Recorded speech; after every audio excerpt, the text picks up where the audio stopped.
Oh, oh man, this is way too close. Got to fix that.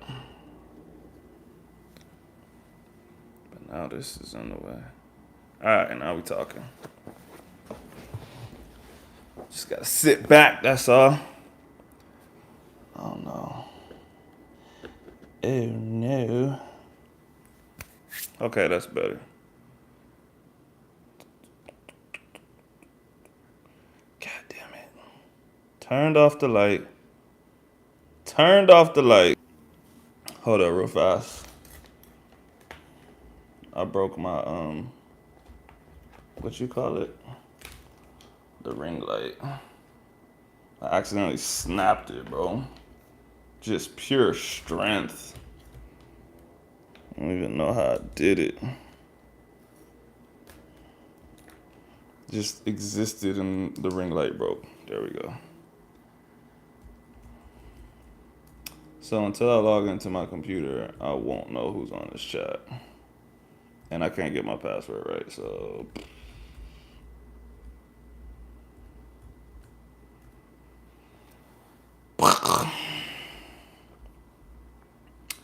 Alright, now I'm about to log in.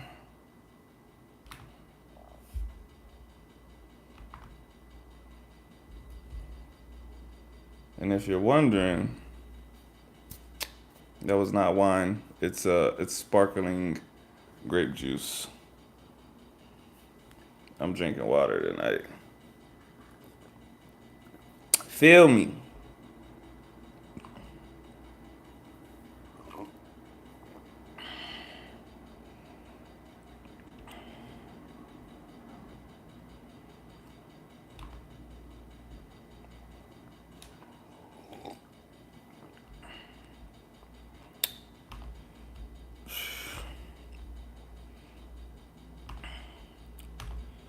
I'll wait till some people get up in here to really start talking, but if you join in, say what's up. Tell me what you're doing here. Tell me what you want to hear. Tell me what you want to see. Might deliver, might not. Dropping in while doing some homework. What you got on the menu tonight, bro? What kind of homework you got? Well, I mean, I know what kind it is, but specifically, what is your assignment?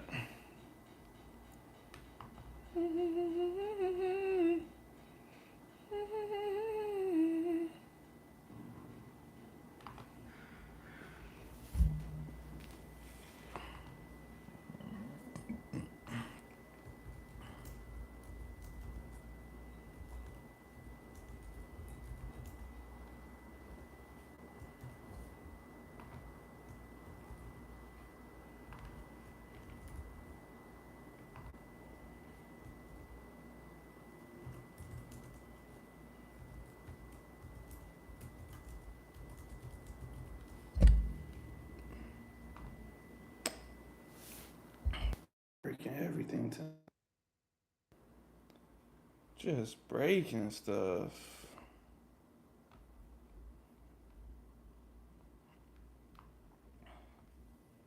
Man, I was trying to get on here earlier, but my life got busy, so got on when I could. You feel me? I know it's late on the East Coast, kinda late Central Time, but it's not the worst. It's not the worst. The sun is still out here, so it ain't that late.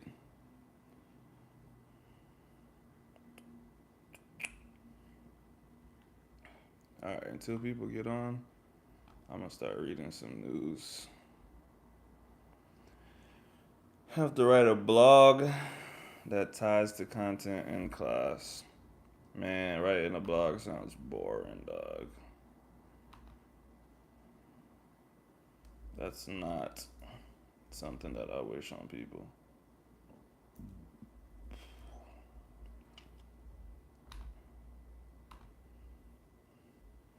My boy Phil, that's who I was waiting on. I knew you'll be here. What's poppin'?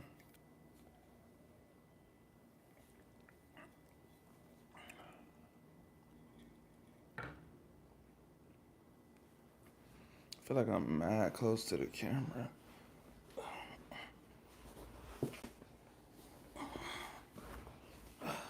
Alright. Chilling. Did you run today, bro, or nah?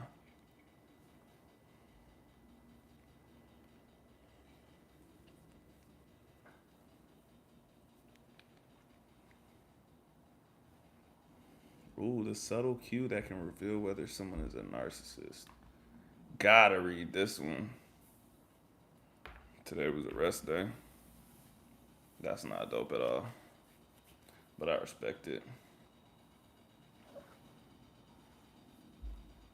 My washer loud as hell, bro. Why is it doing that? All right, y'all. Let's read the subtle cue.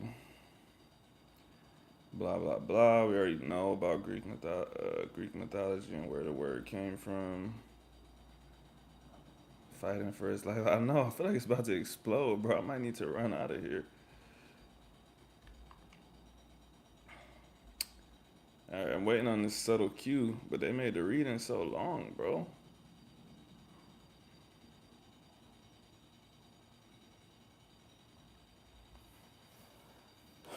Okay, so basically, narcissism is associated with facial muscle activity related to anger and frustration. I'm starting the whole sentence over. Narcissism is associated with facial muscle activity related to anger and frustration when receiving self threatening feedback, even though they did not report being emotionally shaken by the feedback. I know lots of people like that. Be like, oh, yeah, I love getting constructive criticism. You'd be like, yeah, you could have done this a little bit better. And they'd be like, oh, thanks. Like, yeah, bro, you mad. You mad. Hmm.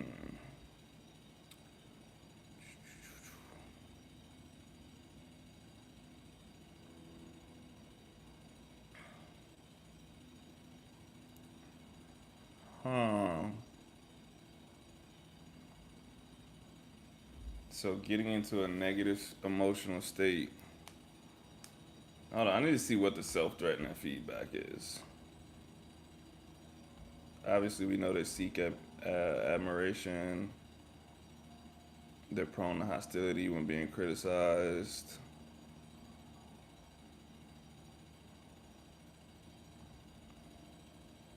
Man, they're making this difficult.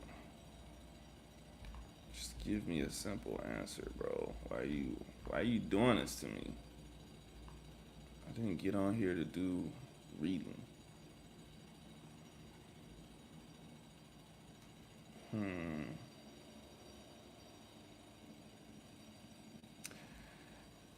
Yeah, I don't know.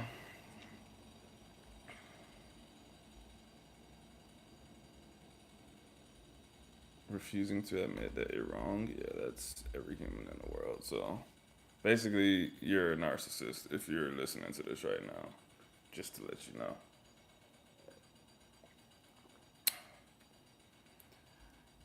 Phil, what you got going on over there, man? What we talking about tonight, bro? Unreal, I knew it. Yes, we're all narcissists. Anybody got something that I don't know? You guys hearing your news recently that I might be interested in reading right now? It can be here, it can be another country, it could be anything. Even a concept. Maybe you know a concept that I've never heard of, and I'll look it up right now.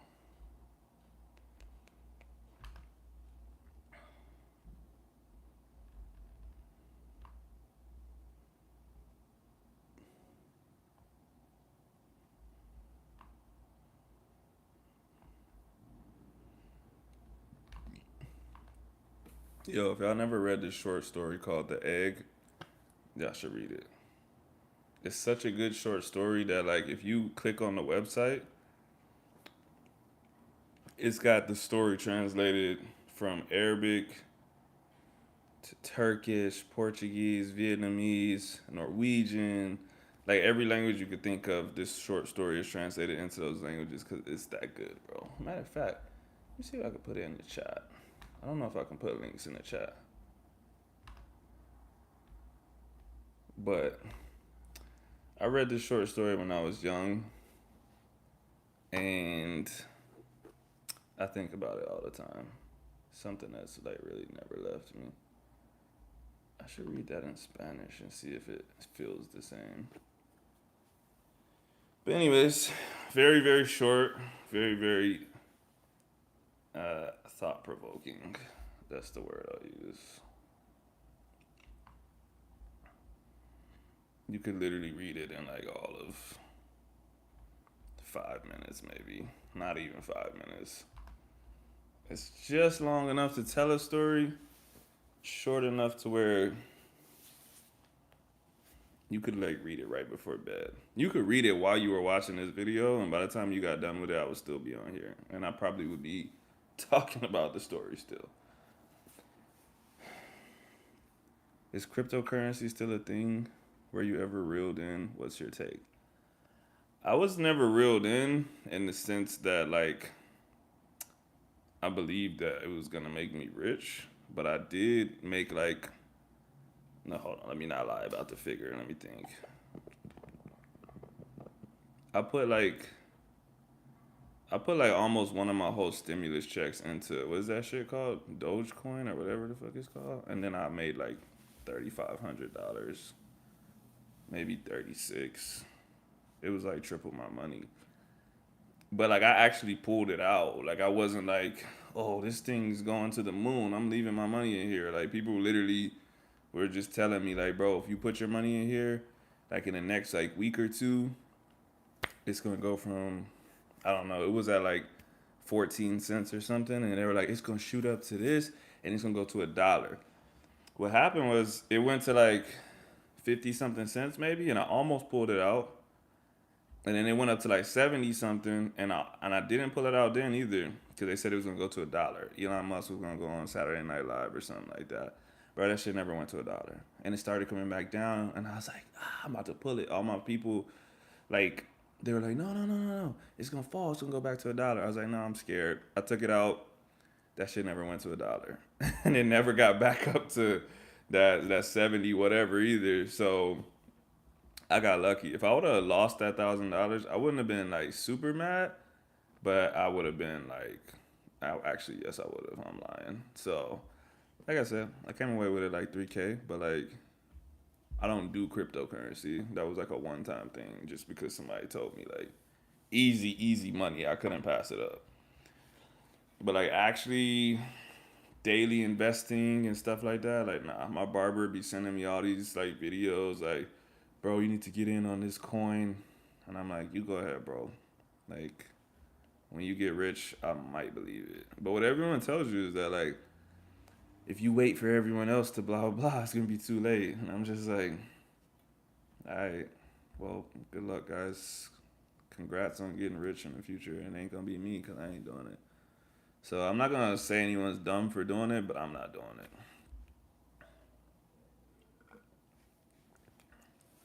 Had a buddy make like 90K. That's crazy. How much did he put in, though? That's the other thing about investing. I'm not going to say investing is worthless if you're poor, but I'm going to say this. One time, actually, let me get the figure. I really don't like misquoting. Kevin Durant made how many millions off his investment?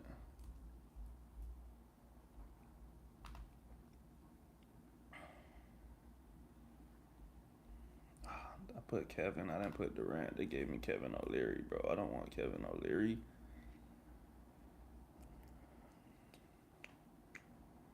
Okay, Kevin Durant's $60 million investment. So I need to look at how much he put in to make my point. But don't worry, it's going to be a good point. For Kevin Durant.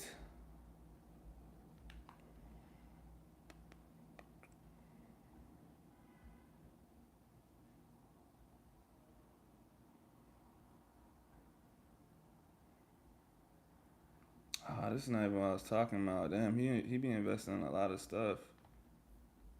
That's good for him. This is gonna make my point even more. Let me get the actual investment that I'm talking about. Okay, here we go. Page not found, of course. Well, I can still read it without clicking on the page, right? Look, Kevin Durant turned a $1 million investment into $15 million. So, if you have $1 million, that's a lot of money, right? But 15 million is significantly more. Like, you can do a lot of stuff with $15 million.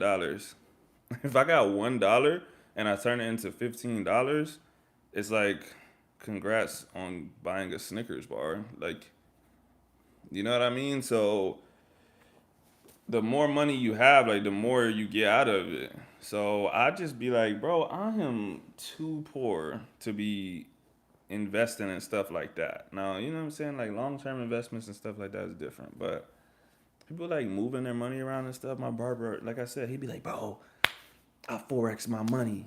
And I'm like, damn, how much money did you put into it? He like, I put in $100. I'm like, so you got $400 now? Like that's not even gonna pay your rent, dog. What are we what are we doing here? Like, is the energy worth the money that you're getting out of it? I don't know. I feel like if it was, he wouldn't be working still. I could be wrong.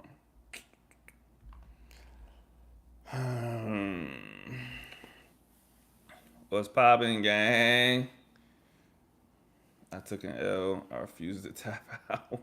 I wait 10 years if that's what it takes to break even at this point. I mean, yeah, I feel you. I feel like in a long run, you have to break even at some point, right? Like, but that could be a lie too, because our economy could crash, the country could go under, and you have to flee the country, and you just never get that money back. Hopefully that doesn't happen, because I'm enjoying my life right now.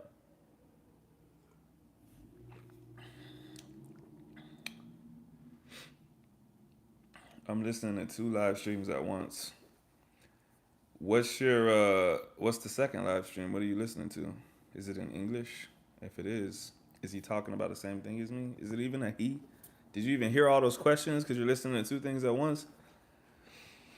How long did I box? It's a tough question to answer. If you want to say competitively, where I was like actively boxing and smokers and stuff, 2010 to like, I think like in my mind I had made up that I was done with that shit at like 2016 maybe. I moved out here in 2016 and I was still, okay, nah, 2017. 2017 is when I started taking weightlifting seriously. So I really was like, all right, I'm done with boxing. But when I moved out here, I was still like training and stuff, and I was still in the military. So I was like, you know what? I haven't gone pro yet. I'm gonna take this as an opportunity to like do the world class athlete program in the army, have the army pay for my training, blah blah blah, and then like try to make the Olympics or something like that. Try to be like the coolest story ever.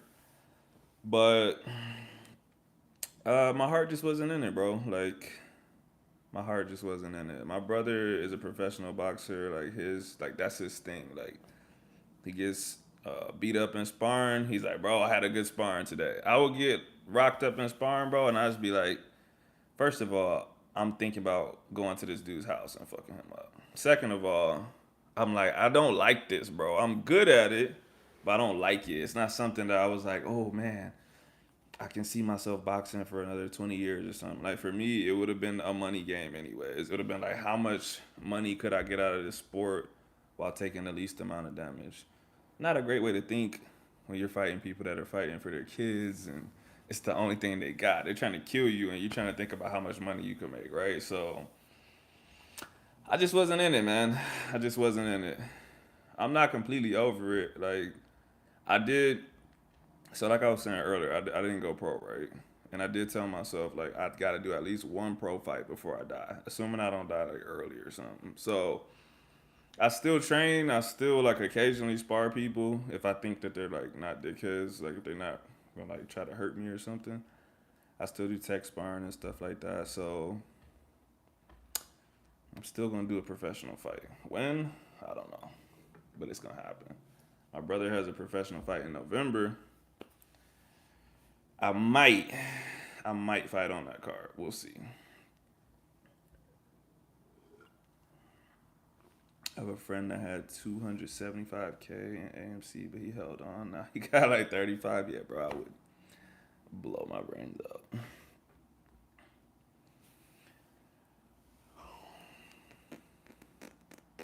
Do I think I could take you in a fight? Yes. How did I manage nerves before sparring? Um, I don't know, bro. I've been an athlete my literally my entire life. Like in some capacity, I've always played a sport since literally I can remember. Like my earliest memories are playing football, and I like that's not even one of the main sports I continue to play. It's just the first sport I played. So I'm not gonna say I don't get nervous, but it's like the more life has gone on, the more sports I play, like the more things you go through, you like, yo, this shit is a sport. Like it's not life. Like it's not like, oh, if I don't do this, I don't get to eat tonight. If that's the case, maybe you got a little bit of reason to be nervous. But like worst case scenario, you get beat up real bad and you like, dang, I suck. I need to work on this. You go get some food. You can chill with your shorty if you got one. If you don't, whatever. You can watch TV. You can get on YouTube, watch me talk about nothing. But your life is okay. You know what I mean? Like there's really nothing to be like that nervous about. But if you can identify what you're nervous about, you can redirect that nervousness and like change it from anxiety to excitement. Like nervousness is good. That means you care about what you're doing. If you told me you were boxing and you felt dead inside, you're like, I don't care what happens in there. Like I would say you felt like I did. That's why I stopped. So being nervous is good. Just like I said, kind of change your mindset about it. Why are you nervous? You're nervous because you want to perform well. That's good. You care about your performance because you care about the sport, you care about yourself, you care about how you're gonna look. What you need to say is, I'm excited. I'm mad excited to spar. You're not nervous, bro. You're excited. That's cool. His name is Kendall Harris. You want me to send you his Instagram? I probably could pull up his Instagram and put it in the chat.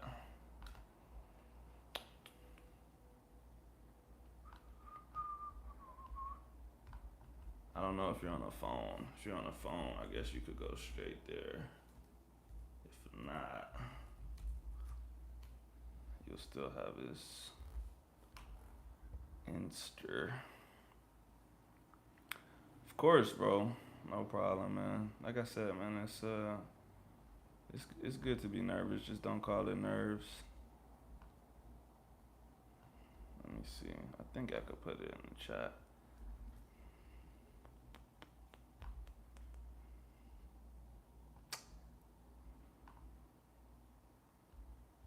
Maybe I can't. I don't know. Yeah, you guys are gonna have to tell me if it pops up.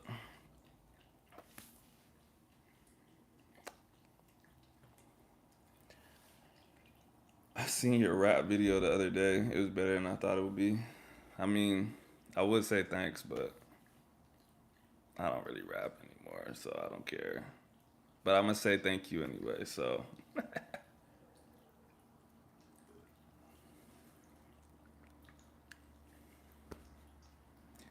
dog alert. I love to go pro. It's hard training, mixed with construction work. Yeah, that's a tough part too. So like going back to what I was saying earlier, like that's one of the reasons that I stopped too. Like I said, when people are trying to feed their family and shit, it's easier to be like, well, I'm doing construction, I'm doing these 16-hour days, but I'm still about to go get it because blah blah blah. But bro, like when you don't have to do it and you got a long day at work and you like, bro, I'm about to go get beat up for 2 hours or whatever. Like, you just like, why, bro? I could do something else. Like, why should I do this? If I ever thought about being a truck driver, never once in my entire life. It's literally never been an option.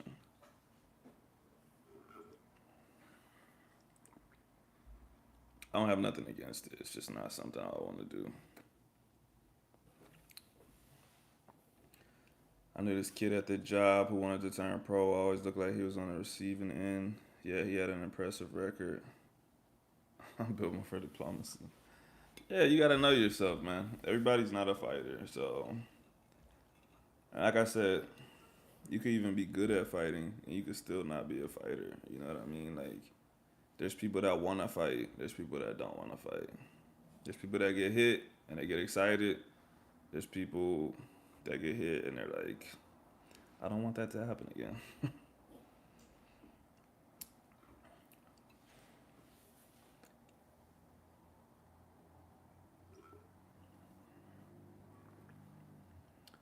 But yeah, I mean, depending on how your face is built, depending on your skin color, all of that, bro, like you get all marked up and stuff. Like,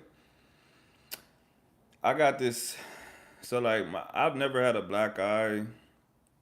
I've never had a concussion, or not a serious one, anyways. Uh, but my nose, bro, my nose is sensitive, bro. If I get popped in the nose, shit just starts gushing, bro. And then you gotta breathe through your mouth, which is horrible when you're trying to box and you don't want your jaw open when someone's trying to punch your jaw.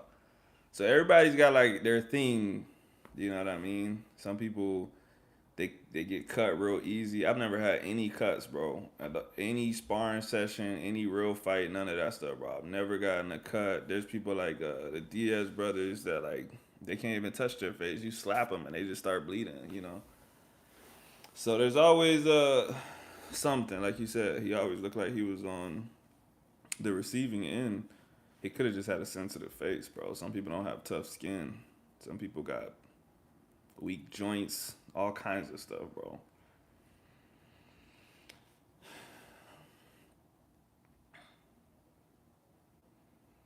I feel like I gotta prove it to myself. Yeah, you know, I say the key to making it in a combat sport is literally perseverance, though, because like you said, you just started. Like people that you end up sparring with in the next 2 years and stuff like that, assuming that like you got like some kind of connections. Boxing is small, bro. Like you'll spar with people that'll go on to be world champions or at least like super high level. Like I know lots of dudes that were nobodies in 2010 that I'm like, what? Like he's about to get that fight? Like that's crazy. Or like I just watched a dude on TV yesterday or Saturday. I'm like, wow, like he's really fighting on TV. That's crazy. Or my homie right now, he fights in a team combat league. He fights on TV and stuff. And I'm like, wow, like that could have been me if I would have stuck with it. I didn't want to stick with it. So a lot of that shit is literally just continuing on over the years. You get sharper, you get sharper, you get sharper, but you also get more opportunities. Sometimes they need somebody to fight somewhere and no one wants to take it because they're not in shape, they're not whatever. They're gonna call you like, yo, will you do it? I know it's 2 weeks notice. Sure. You might win, you might lose, but you just put yourself on the map. I have a dislocated shoulder from sparring. I think that's my anxiety. I get my jaw hit when I'm sparring. I hate when my jaw's open. Yeah, so I mean, that's yeah, you fighting, bro. You gonna get hit in the jaw for sure. You cannot get away from that. But um the idea that you won't get hit, like if you get away from that, accept that you are gonna get hit, it'll make your life a lot easier. My neighbor ever play loud music? Nah, I'm the loud neighbor. So this motherfucker called the cops on us one day because he's a bitch. I wasn't actually being that loud. Actually, you know what happened? If you were, I don't know if you were on the stream earlier. That washing machine, sometimes I don't know what happens. Sometimes it's like off center or something like that, and it makes all that noise.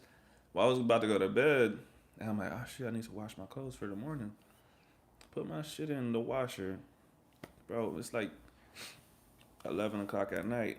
Loud thumps on my door, bro. I'm like, yo. I take my precautions because I'm going to the front door. I open the front door. It's the cops, bro. They're like, we got some reports that you're having a party or something. I'm like, bro, what are you talking about, bro? And it ended up being the dude was trying to sleep and the washer was bothering him. So his immediate thought was to call the cops because that's what losers do.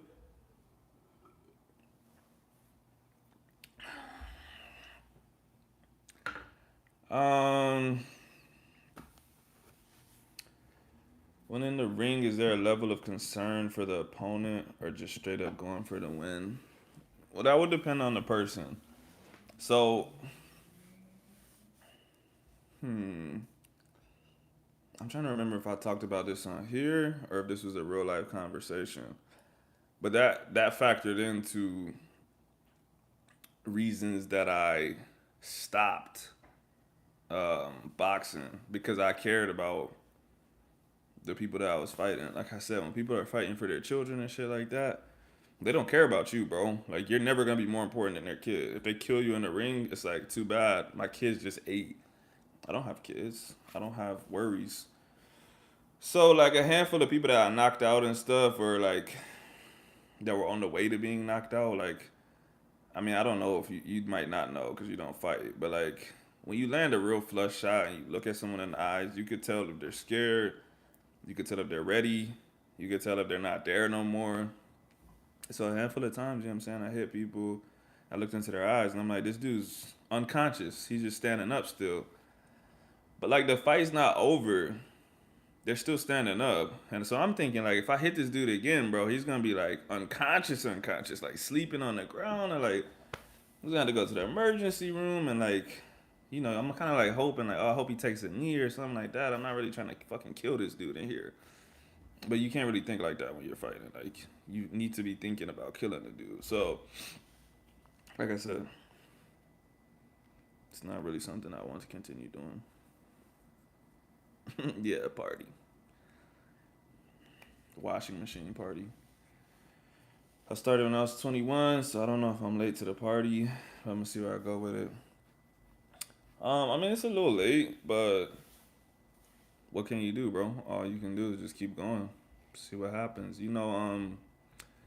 Ghost, Frank Martin. If you don't know Frank Martin, look up Frank Martin. I think he started when he was 19 or 20. Might be 21, actually. Let me check. But everyone knows Frank Martin started late. And he's really, really, really, really good. If I had to bet, I would say he's gonna be a world champion for sure. But born 1995, what does that make him? 29 or something? I think he's 29, 20, 28. Born in January, so yeah, upcoming January, he'll be 29. He started. Let me see, man. They might actually have it on here. His first pro fight was 2017. They don't have it, but if you just like watch his fights and shit, they always talk about it. Like he started super super late. He won the 2016 National Golden Gloves. Okay, so like here they say he started at 16, but it says he would fight different kids in the neighborhood and people would pay him money to see him fight. Like that's not really boxing. So he really um, started like at 20 or something. Can you send me a pair of Asics? Bro, I don't get like is that funny to you? Like that's a serious question. Like was that a funny joke when you typed it out? Can you send me a pair of Asics when I snatch 100? Like what am I supposed to say back to that, bro? No, I'm not sending you a pair of Asics. Haven't sent nobody else a pair of Asics. What are your chances of being the next Floyd Mayweather? Zero. You're not Floyd Mayweather, so that's a pretty simple answer. But if you're talking about like getting to the level of skill he has, it's still zero. But it's a different answer, right? So he started when he was a real little kid, like little. Like I was telling you earlier, like my very first memory is playing a sport. That's how Floyd Mayweather was with boxing. He makes a joke all the time, like, "Oh, I was literally shadow boxing in the crib." Like they got videos of his little hands moving because his uncle was a professional boxer. His dad was a professional boxer. He grew up in a boxing gym. So from day one, he's been seeing people box.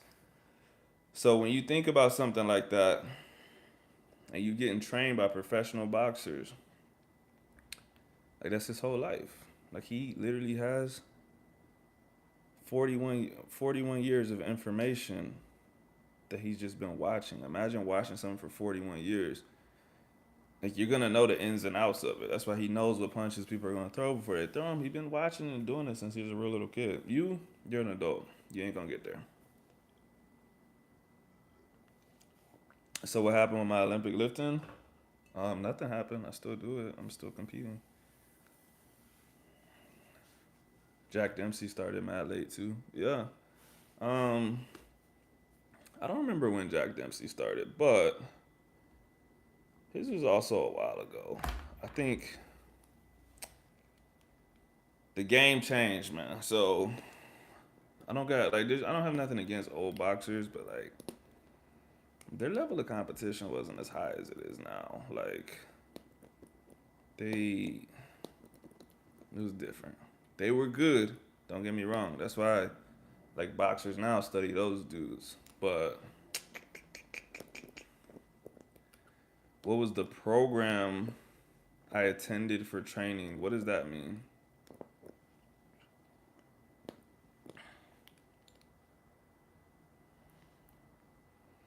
I don't fully understand that question.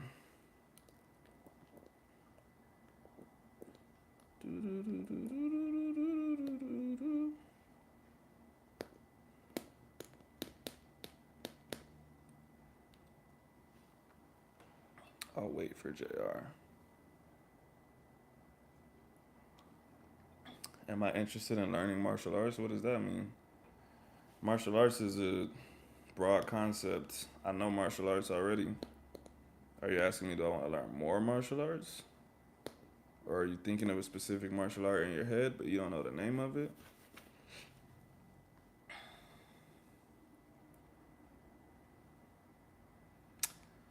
Oh, so you're talking about the world class athlete program.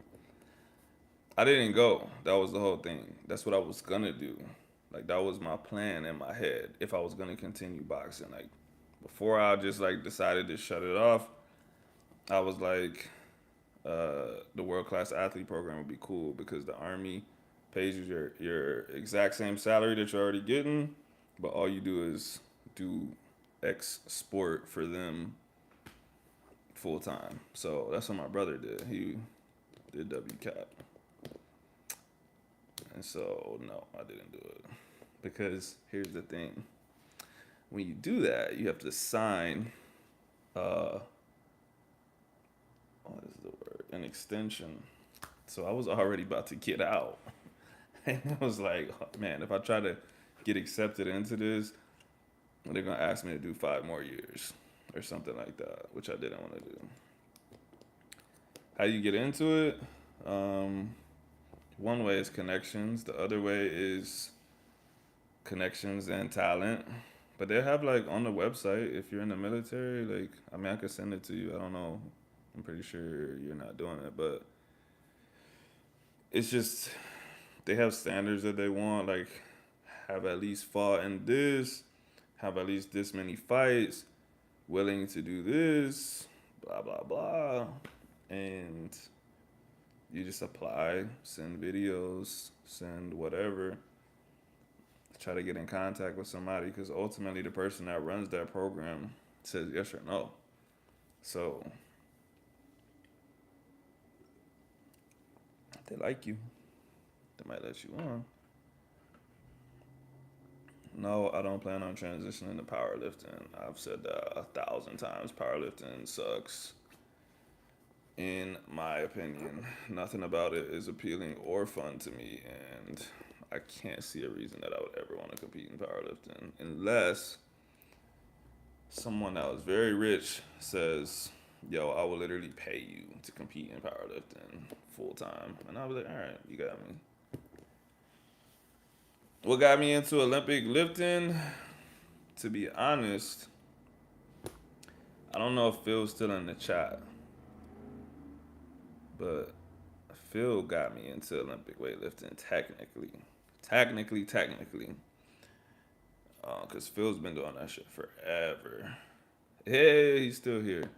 So Phil's like multi national level competitor and stuff. And so we went to rival high schools. And so he did it for football, but then he got into it competitively. And so I would be seeing him do that shit. And I always like watched the Olympic lifters squat and stuff like that, but I wasn't too much into the competitions like that. But then like we trained together a few times when I came home, and I was like, this shit cool, but I wasn't ready to really hop in there. But then I tried to do CrossFit. I was like, I'm gonna make the CrossFit games because these motherfuckers is weak. I got this. And like that shit was basically Olympic weightlifting, bro. Like you had to do snatches and cleans, and like it would be like I did like the open in 2012, and like it was like 50 pull-ups, and then it was like as many snatches as possible with like 185 or something. And I'm like, bro, I could barely snatch that shit one time, and I really couldn't. I could only like power snatch it. And so these dudes would just be up in there like, and like do it like 50 times straight, and move on to whatever was next. And I'm like, put my all into doing it one time, and I'm like, damn, like, I gotta learn how to Olympic lift. So originally I was gonna do it to get better at CrossFit, but then like literally once I left the gym, I was like, dog, fuck CrossFit, and so I started Olympic weightlifting. But even still, it was kind of like background until you tried that in 2012. Yeah, you already know what I'm talking about. Uh, yeah, it was still kind of like a background thing because, like I said, I was still like boxing and shit like that. And then, yeah, I don't remember exactly. It had something to do with me training people. I was like, I need to flex on these motherfuckers, basically. Nah, for real though, I was like, kind of like what we was talking about. I've been playing sports my whole life and stuff, so everything that I did, I felt like it tied to something else that I had already like done. And so I feel like if I made it to a high level or something like boxing, someone could say like, "Well, yeah, but that's because you did basketball first, so you had like footwork, and oh, well, that's because you did running, so you had cardio." Like, so anything I did, it was all connected. But like weightlifting was like, I never did no weightlifting shit before. Like, I lifted sometimes on my own. Like, I was always the strongest dude in basketball, just because I lifted. I never did no weightlifting stuff. Even powerlifting, like I never competed in powerlifting. I just squatted, deadlifted on my own. So I was like, if I could get somewhere in this, I'm really starting from the bottom. And so that's what I wanted to show any of my potential clients, like kind of like what I'm telling you.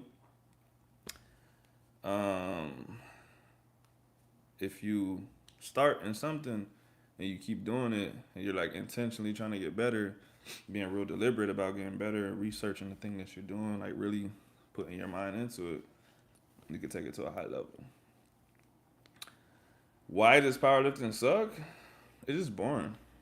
I coach people in powerlifting. And every time these motherfuckers gotta do a meet, bro. Oh my God, I coached this girl at a meet about a month ago. Lifting starts at 8 a.m. and you're there all day, bro. I used to think uh, somebody's getting beat up outside. I used to think that weightlifting took a long time. until I started coaching people in powerlifting. I'm like, bro, y'all literally be here all day, like all day, bro. Like they do like multiple flights of one lift, so it'll be like 9 to 12, everyone's squatting, take a break. 1 to 4, everyone's benching, and like, bro, it's 7 p.m. and I'm like, bro, we've been here for 12 hours, bro.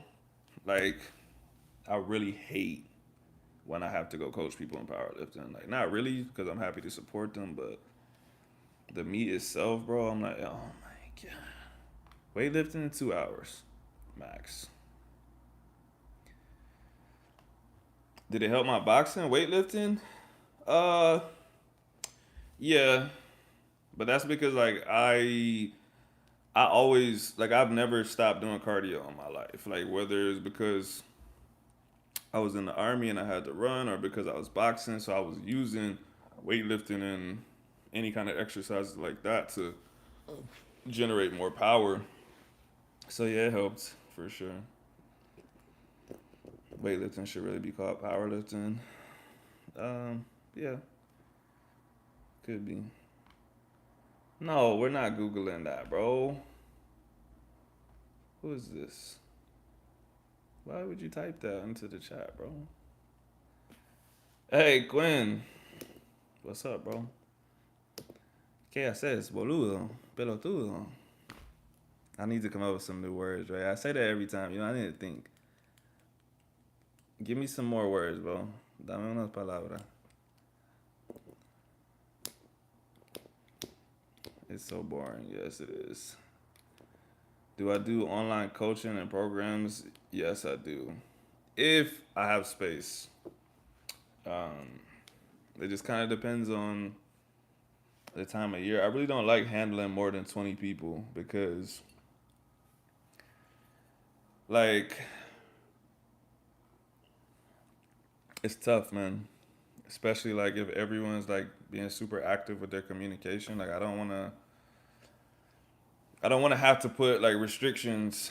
Like most coaches I know be like, you can contact me through these hours. You can send me this many messages, and it has to be about this. And they will block your ass um,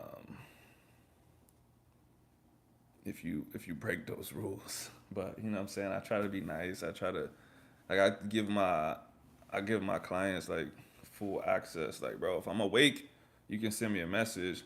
Try to keep that shit on topic. You know what I'm saying? Like, just because, like, like I said, if 20 people are sending me like mad memes and shit, like, bro, I'm not opening all that shit. I'm not opening 20 messages that says 9 plus. So somebody's gonna get left out, and I don't want that to happen. And if it does start happening, then I have to like start telling the last person to come, like, hey, I need to drop down to 15 people because people talking too much fucking shit in the messages.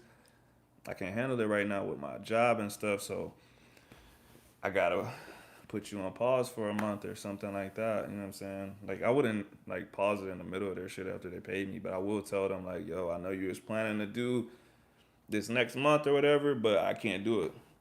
I know lots of people that'll take like 40, 50 clients on and not reply to their messages and stuff like that, but I don't want to do that.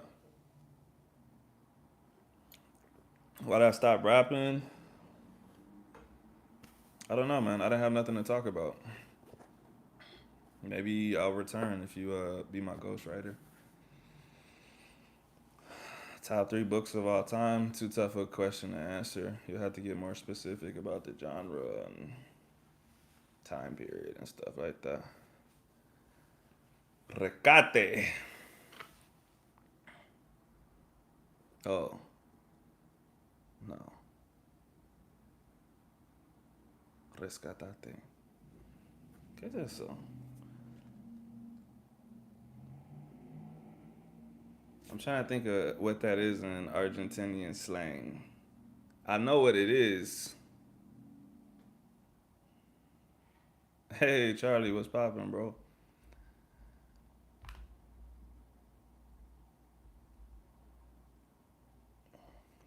Like, I know what it is, but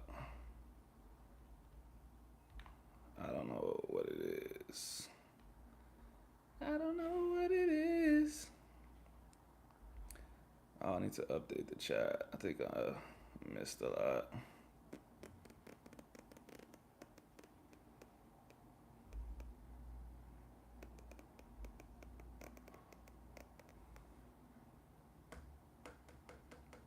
You like that song? Appreciate you.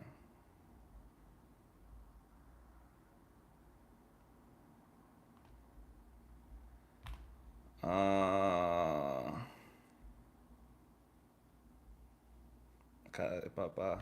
That's Cara de Papa. That's like real. Dominicans say that a lot. Do I have 20 remote? Yeah, I have 20 remote. Right now, I'm not actually doing that much work in person. I could handle 25 technically, but I always hit plateaus on my squat and my shit weak as fuck. Yeah, you just don't know what you're doing, bro, which is fine. You got me on other socials, right? You can hit me up after this. We could talk about it. But really, there's no such thing as plateaus. Like, you don't know what you're doing or you do. Like, you either have the capacity to move forward or you don't. If you don't have the capacity to move forward, well, then that's a different conversation.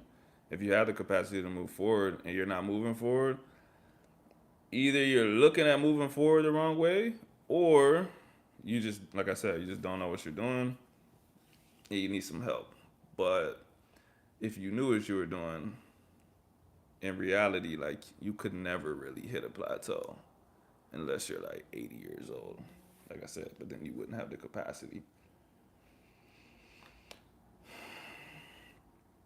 That means if someone told you to be careful, in a threatening way.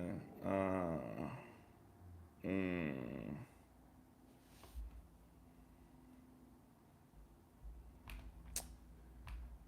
Quinn, you listen to rap music or nah?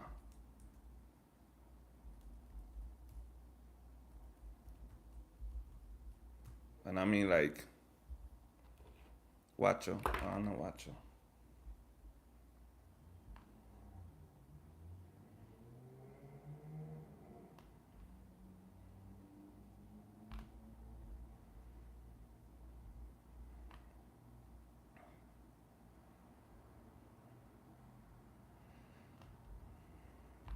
But Quinn, if you do listen to rap music, there's a song that I was thinking about where they say that in it.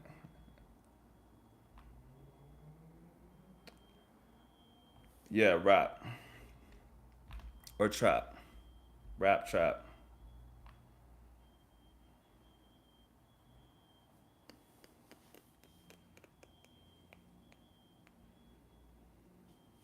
I think he says it in the song. Bro, somebody's fire alarm is going off, bro.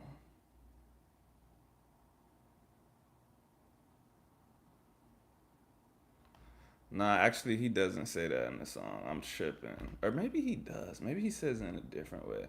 But it's that his name is like Frankie Style. Like, tengo una baby. Parece Katie. You know that song or no?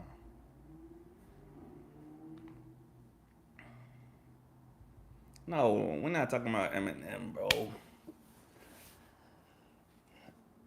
Oh, Nathi, yeah. Everybody knows Nathi. How's her shit go? Sa-na-na-na-na-na-na.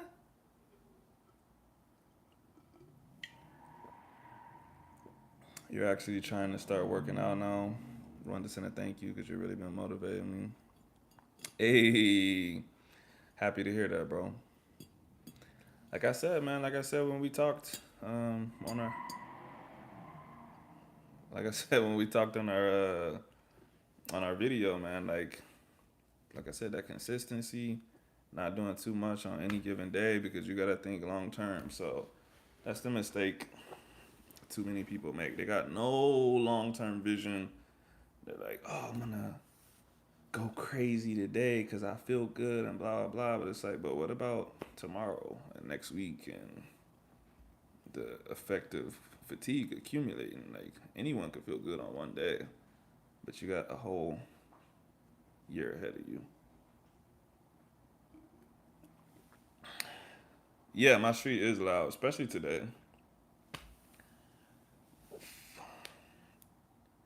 I don't know what's going on outside. Somebody was literally just like just burning out.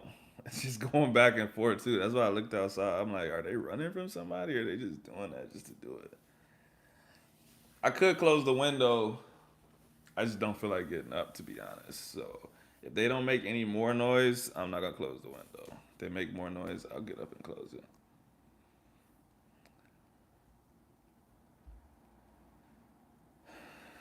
I, Quinn, I don't like Eminem, bro. I don't like Eminem.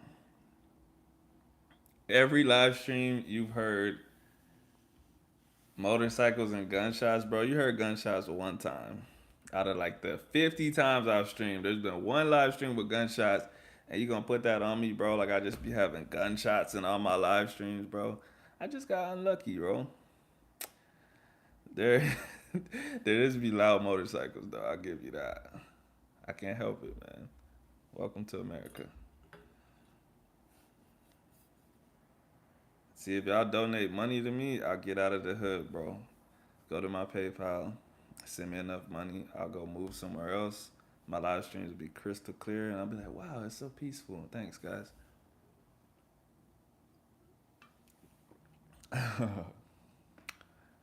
Do I want to learn a third language? Technically, I already know three languages, but I'm guessing you're just asking, do I want to learn an extra language? Uh, Probably not. You'll donate to my Columbia fund? All right. I'm going to hold you to that, bro. Because I was just talking to my friend on the phone before I started this stream. That's why I got on late.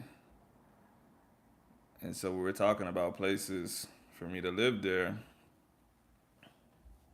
And my wife was a part of that conversation. All three of us were sitting down talking. So, ooh, I can't wait to post that fund. I'm going to message you first. I'm going to say, bro, you said, do I know any Argentine food? I only know the steak, bro. Cause there's a little restaurant that I go to. It's like 30 minutes away from here, bro. They got this. They got this churrasco roll, the chimichurri roll. Ooh, so good, bro. And the dude that cooks it is from Argentina. The restaurant is not. It's not like Argentina based. It's just that dude is from Argentina. He cooks the steak, worth the money. That shit's expensive too, but the way he cooks it. Will I be a personal trainer in Colombia? I don't know, man. I don't know. I don't know what life will be like there. That's why we gotta do logistics. We gotta think about it. I know lots of people that just pack up and move one day, and then they figure it out when they get there. But I don't want to do that. So uh, we'll see.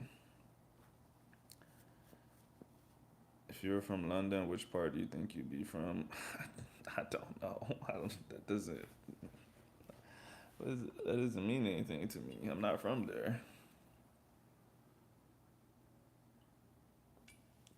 I probably wouldn't be from London. I'm not a city boy. I don't like cities. I don't even like this place that I live in. This isn't even considered a city. I'm from the country.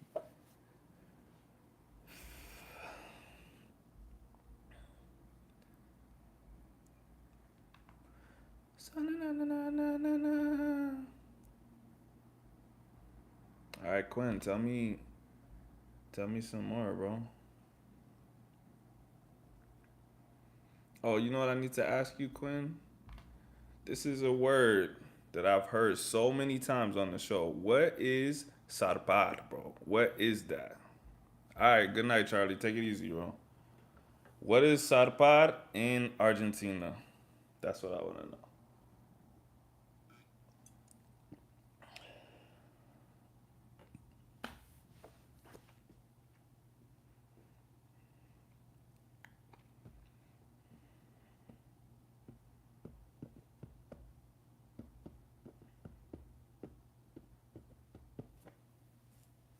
Hopefully Quinn's still here because I want to know the answer.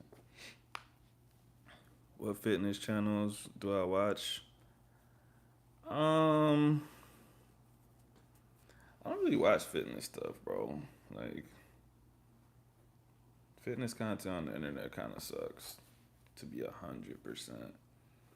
So the fitness type stuff that I watch is not really like educational fitness. It's like just people working out, weightlifters, boxers, whatever. But like the fitness channels that I probably used to watch when I was young, I don't even know if they exist or if they still make the same content. Like the Hodge twins, like they do politics now. I don't think they make fitness videos anymore. So that's how old I am. Have I seen Narcos? Of course. Colombia and Mexico.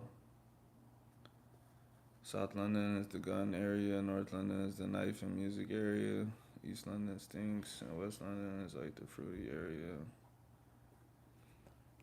Yeah, I mean, like I said, I'm, I'm not from the city, so. Do I watch podcasts? I think 99% of them are lame, same stuff. Yeah, I watch a lot of podcasts actually, like, but I think a lot of the podcasts I watch would like go over your head right now in Spanish. It's like pretty fast. But if you want, I can give you, um, you know, some of them. I can't remember like. Do you have like a topic that you like or something, bro? Cause like this one dude that I listen to, he interviews like everybody. So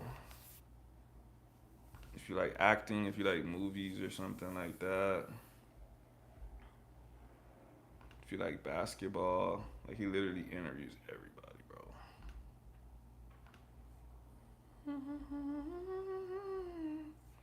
Which one did I like more? Colombia, bro. I like the Mexican one was cool, but I liked I liked the whole Escobar story. Um, but yeah,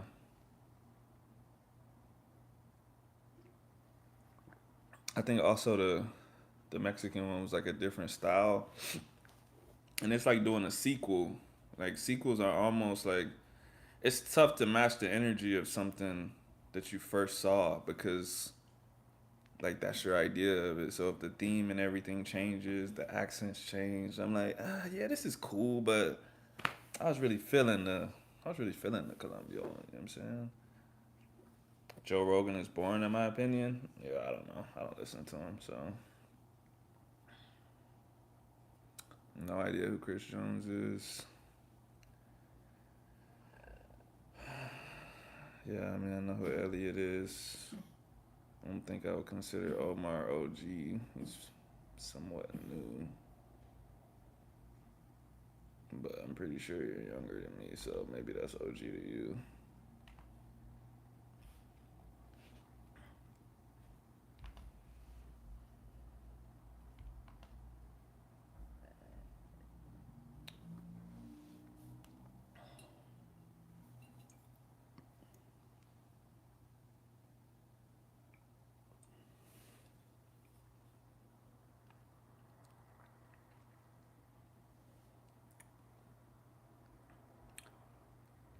I have two sisters. Why do you ask?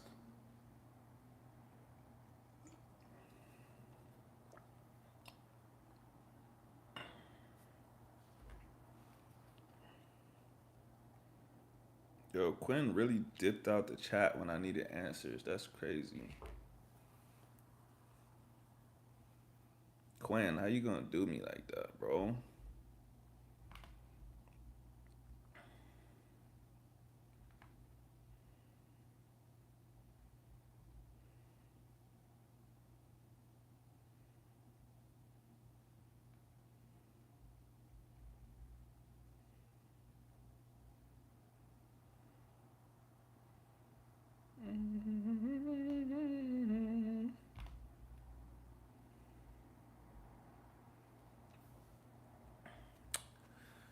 Yeah, this is. I mean, he usually leaves at like. Nah, he leaves like a half an hour to 45 minutes from now. But he usually says bye too, so he might be eating dinner or something like that. Do I read autobiographies? Not often. I think the only autobiography I ever read was Malcolm X's autobiography. I'm trying to think, have I read anyone else's?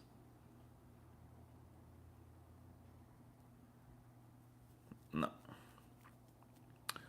no, not to my knowledge. Or maybe I'm just not thinking of it. I don't know. Or maybe I'm not classifying it as an autobiography in my head, but someone might consider it an autobiography. What made me not want to pursue the army further? It fucking sucked. I, I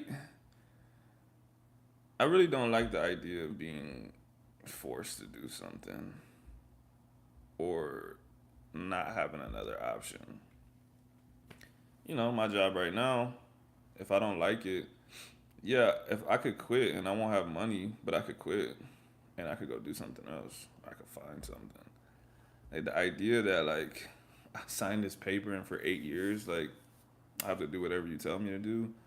I gotta ask to go to another state. I have to ask to fly out of the country. They might say no.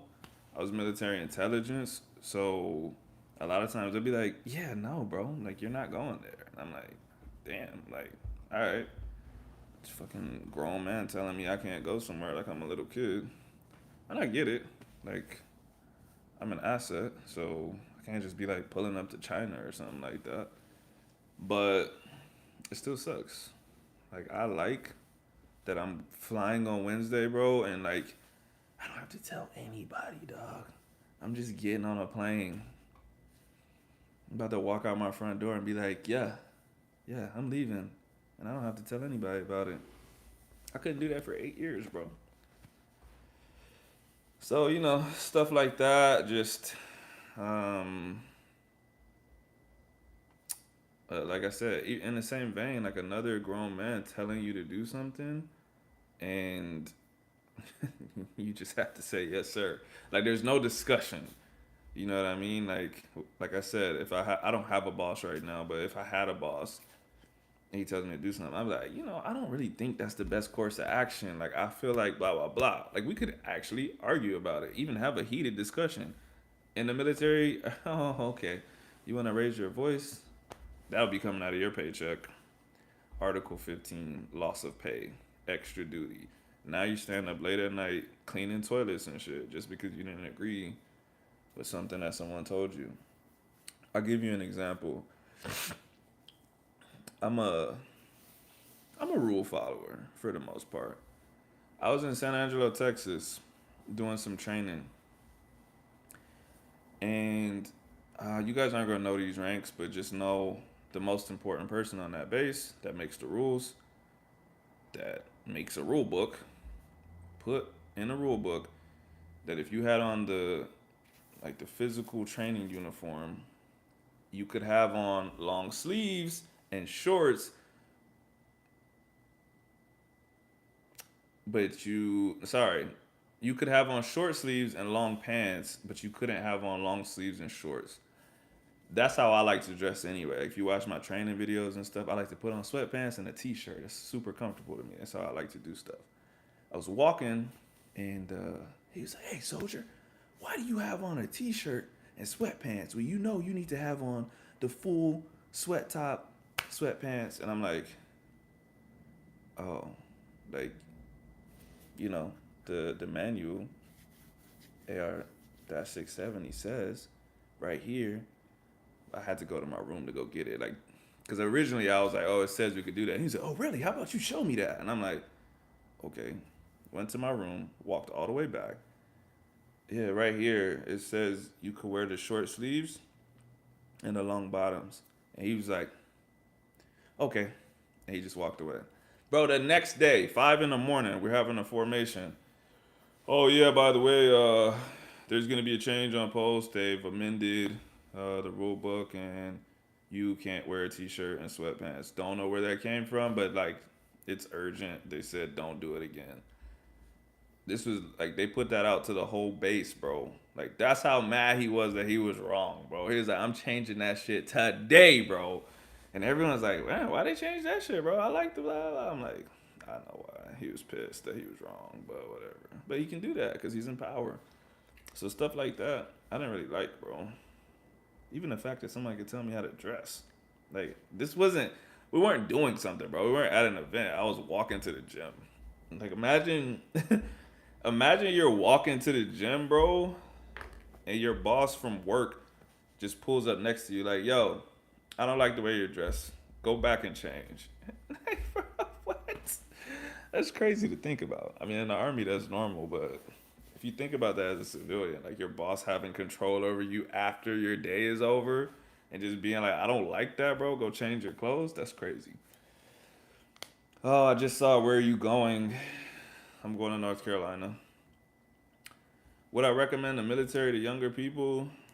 That's a tough one. Because although I didn't like it, it did help me. You know, I got some valuable experience from it. But I think, ooh, that's tough. That's tough. I can't say I would recommend it, but I'm not against it. If someone's like telling me they're gonna join and they have their mind made up on it, I'm just like, hey, let me see your paperwork before you join, because recruiters are crazy.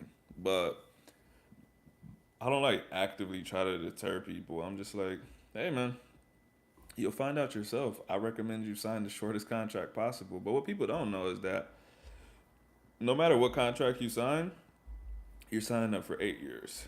So you could they can tell you you're signing up for three. All terms of service are 8 years, and you do three active. But in those next 5 years, bro, if anything pops off, or even if they're missing someone with your job and they can't find someone else to do it, hey, we need you to come back in. You're technically not done. And people get caught off guard by that because no one talks about those extra years. Only people that have been called back in would tell you, like, no, bro, that really happened to me. I did 3 years, I did 4 years inactive. And on my last year, someone's telling me I need to come in. They're like, no, I got out of the army 4 years ago. It's like, well, no, you didn't. Like, you're inactive, but you're still in the army. So I counted my time being finished in 2019 when I was done. Like on the day that I was finished, I was like, nobody can call me back in, bro. No sheriffs can come knock on my door. None of that, bro. Do I think Trump will win next year? Don't know. Don't care. Some people like the structure and discipline. When they get out, they become lazy and disorganized. If you nah, bro, like yeah, it's good structure.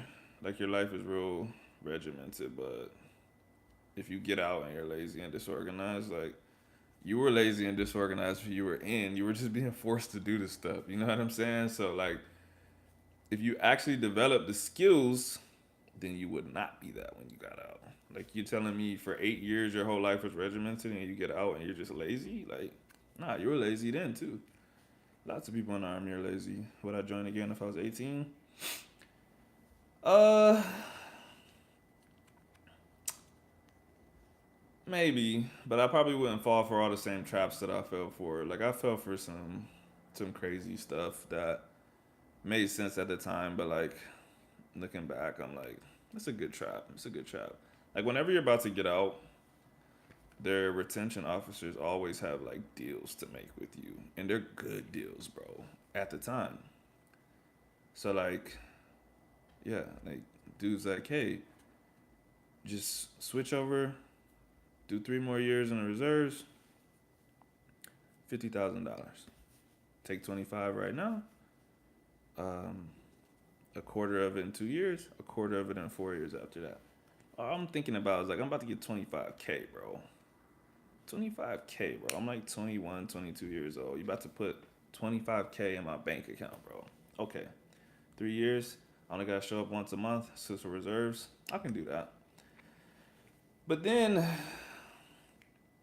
it shows up in your account and you're like, I wonder what this is. Why did I get 17K? And then you're like, oh, well, like, money gets taxed at whatever, 28%, 33%, whatever it is. You ain't getting 25K, which is fine. It's still a decent amount of money. But there's all these stipulations, bro. It's like you got to do this, this, and this. You have to be in good standing. What does good standing mean? I don't know, but I found out the hard way in my last 2 years because someone messed up my paperwork and said I didn't attend a weekend that I did attend, and I had proof of it. And so they said I wasn't in good standing because I was absent for a weekend, and they recouped my bonus. If you don't know what that means, it means they took it back from me. Did I still have that money? No. So what did they do? They take it out of the money that they're supposed to pay you. So basically, $12,000. They're like, until we get $12,000 out of your paychecks, you're not getting paid. And I'm like, well, why would I show up? Like, I have to survive, bro. I can't just be working for no money. And they're like, well, blah, blah, blah. I'm like, I got proof I was here, bro. I got videos.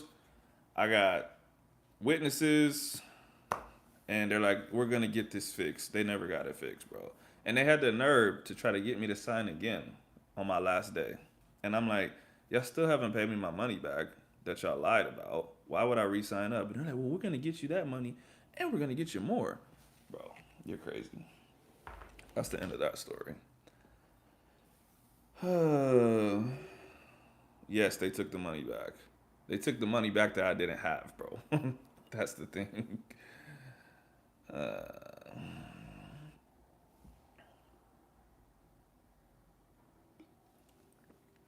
Pops did it 20. I don't think it was good for his mental. So that's the other part of it, too. I consider myself very fortunate. I did lose some friends, but I had a really good childhood. And I think I was like very emotionally prepared for any trauma that happened to me as an adult. I had no trauma as a kid. And so when I lost friends, it's sad and it's tough, but I think I was very equipped to handle it. Now imagine some 18-year-old from a broken home that's already probably not even fixing their trauma. They're just barely dealing with it to get by. And then your best friend gets killed at war. Or all the people you know get blown up. Like, yeah, that's probably not gonna be good for your mental health. Okay, when I said I lost friends, I meant they died, like in war. So I was trying to say that in a not so direct way, but I guess that wasn't a good euphemism. Yes, we were in the military and they're gone now. So, but yeah, like I said, I consider myself fortunate. Um, but there's a lot of people that are not fortunate, bro. There's people that lose limbs. There's people, like I said, I know lots of people that die, bro. They died at 18, 19, 20. If they made it to my age, would they have looked back and say, I didn't even want to join? Like, I was only doing it for this. I was only doing it to pay for my college. Like, imagine you're doing this to get your education or potentially the education for your kid because you can pass down that benefit to your kid. You don't even get to see your kid graduate because you died, bro. Or you don't even get to have the kid depending on how it happened. You know what I mean? So, um, yeah, some people are not fortunate. So that's why it's hard for me to tell someone like, yeah, the army's a good opportunity, blah, blah, blah. It is. It can be. It can definitely set you up for some good stuff, but bro, a lot of those people you see on the street corners, they're vets, bro. A lot of them like have mental breakdowns, bro. Another thing that people don't talk about, and I don't really want to talk about it too much, but bro, a lot of these dudes get addicted to going to war. It's kind of crazy. Like I literally have friends, even now, bro. I have friends that are like, bro, I need to get back over there. I need to blah blah blah. And like to me, I'm like, that's the craziest shit I've ever heard. You want to go into a war zone, like, like to answer your question, do I wish I served in Afghanistan or Iraq? Fuck no. That might offend somebody, but like, no, bro, I don't want to go to war. I don't want to kill people. I don't want to have to defend myself from someone trying to kill me. Like, why would I want to do that? You know what I mean? And of course, someone's gonna say bigger picture stuff. You're defending the country, sure, that's cool. But like I said, man, like that shit sounds real honorable when you're talking about someone else, not when it's your pops, when it's your brother, when it's your friend. Like they just get forgotten, bro. Like they just get forgotten. That's what happens, bro. Like everyone moves on with their life, and we just say, "Rest in peace, man." That kid, that 18-year-old kid, died protecting our freedoms. That's something. They definitely didn't die for no reason, but it's still a 18-year-old kid. You know what I mean? It might, yeah, and like it can be someone older. There's people like I said, they do 8, 9, 10 deployments, and they die on the last one, bro. You're 40 years old, getting gunned down in Afghanistan. That's not a life that I want to live, bro. I want to live peacefully with my family. I don't want to live that life, bro. Yes, it can be a great opportunity for those that came from nothing. I agree 100%. My dad, great example. My dad's one of the highest ranking members in the military, and he came from a very poor background. He's still in, he's been in for 30 odd years.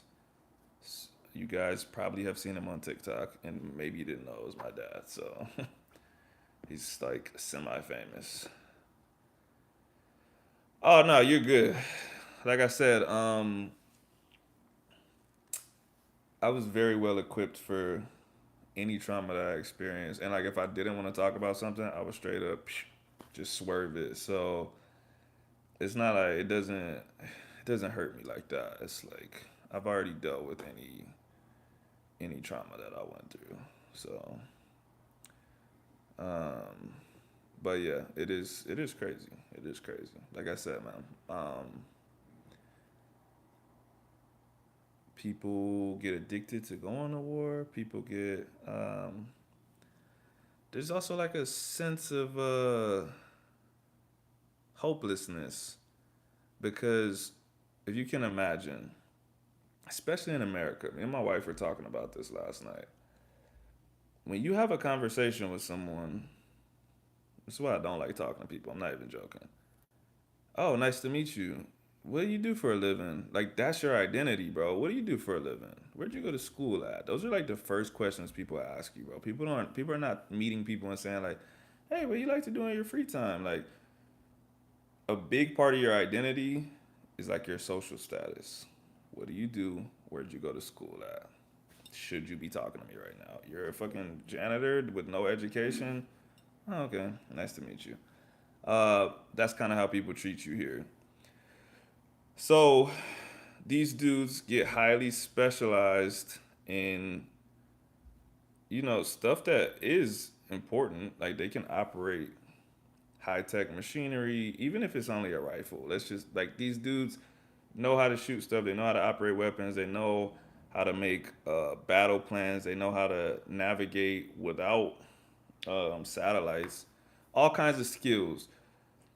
But you will constantly hear in this country, yeah, you need to have a backup plan because like when you get out of the army, you have no useful skills. Like so, imagine doing 20 years of something that is very necessary and someone telling you like, yeah, your resume sucks, bro. You haven't done anything. You're gonna have an identity crisis, bro, or maybe not an identity crisis, but you're kind of confused. Like, what do I do? This is all I know how to do. Start my life over at 40. Stuff like that. So that's why a lot of soldiers become alcoholics. They just feel lost, bro. They feel super lost. Um, I probably know as many people that died from suicide that died in war just because like I said, yeah, pops joined out of desperation too. I think that's somewhat common. There's people that say they joined out of like um what you call it, what is it called, I can't think of the word right now, but love for the country. Some people do that, but a lot of people join because they're desperate. There's not a lot of people that are like accepted into Ivy League schools and have all like life plans set up that are just like, I'd like to get out there and fight on the ground. There's some people that do that. Don't get me wrong. It's not a lot of them.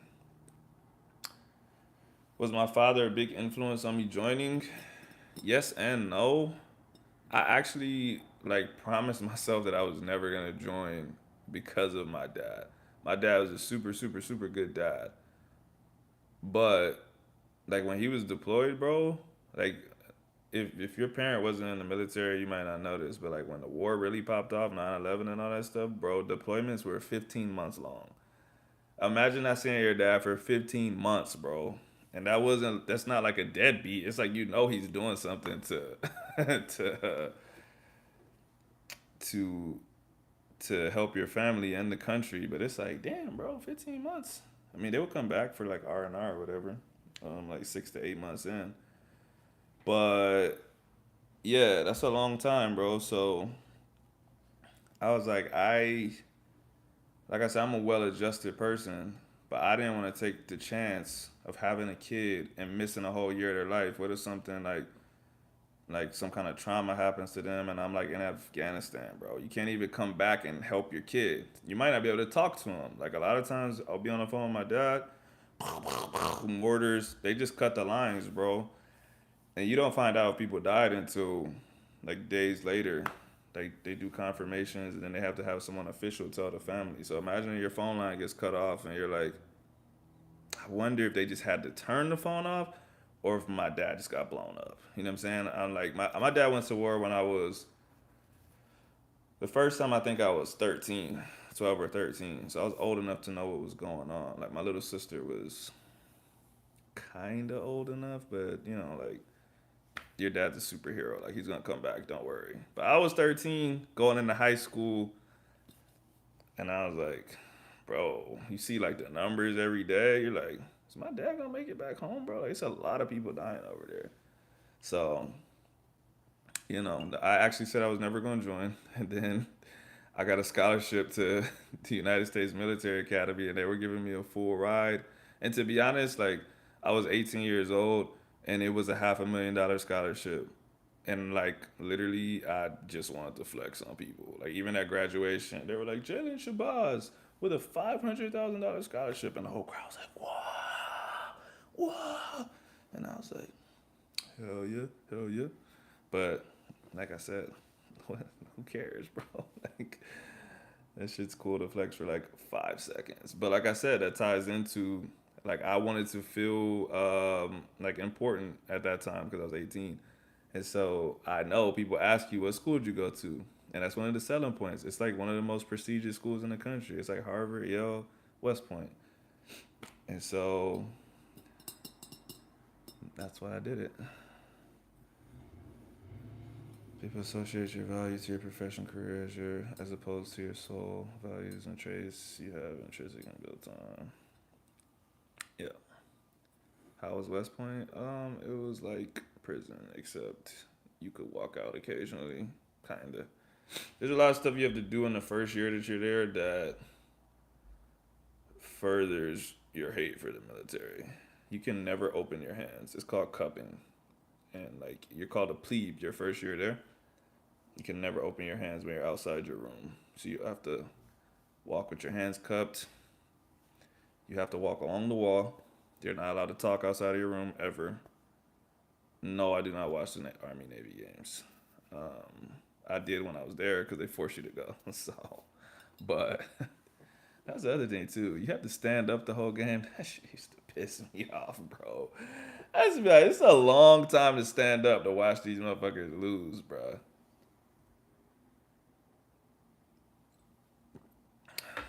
Hold up real fast, y'all. My wife just texted me. Let me see what she said. Trying not to drop my phone.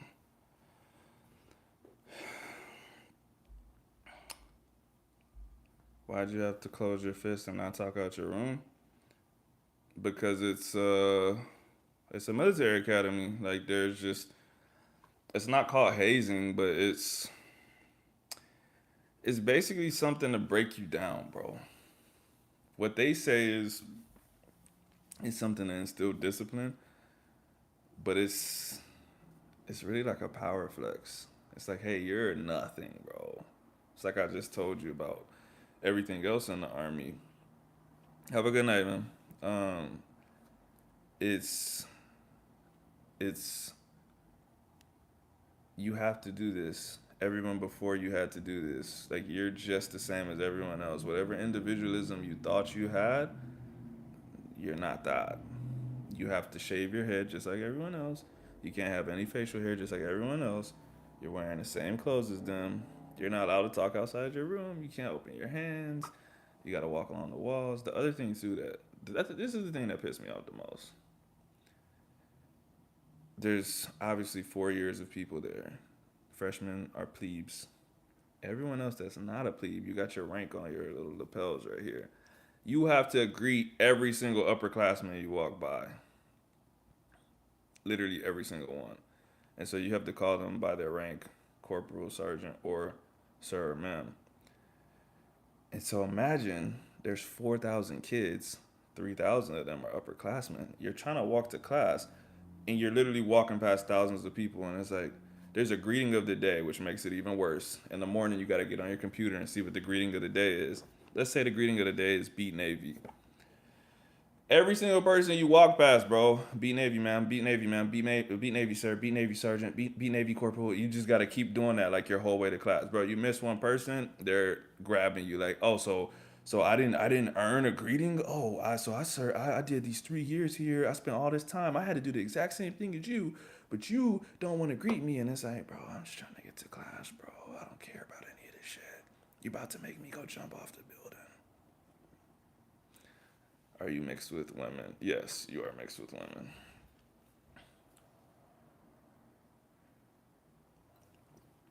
Wow, this is turning into a West Point chat.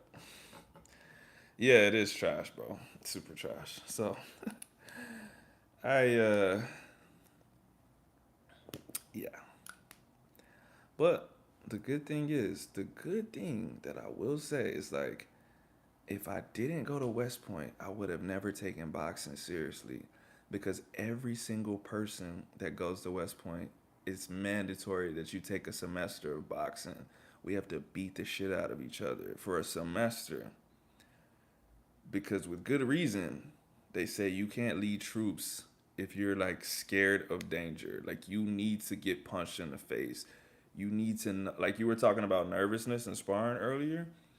You need to know what it's like to be like, holy shit, I'm about to get my ass beat, but I gotta nut up and do this anyways. Like I don't have a choice. Like this is my duty. I have to do this. And so everyone has to do it. The nerdiest of nerds have to get in the ring with these Division 1 athletes and get smashed on, bro.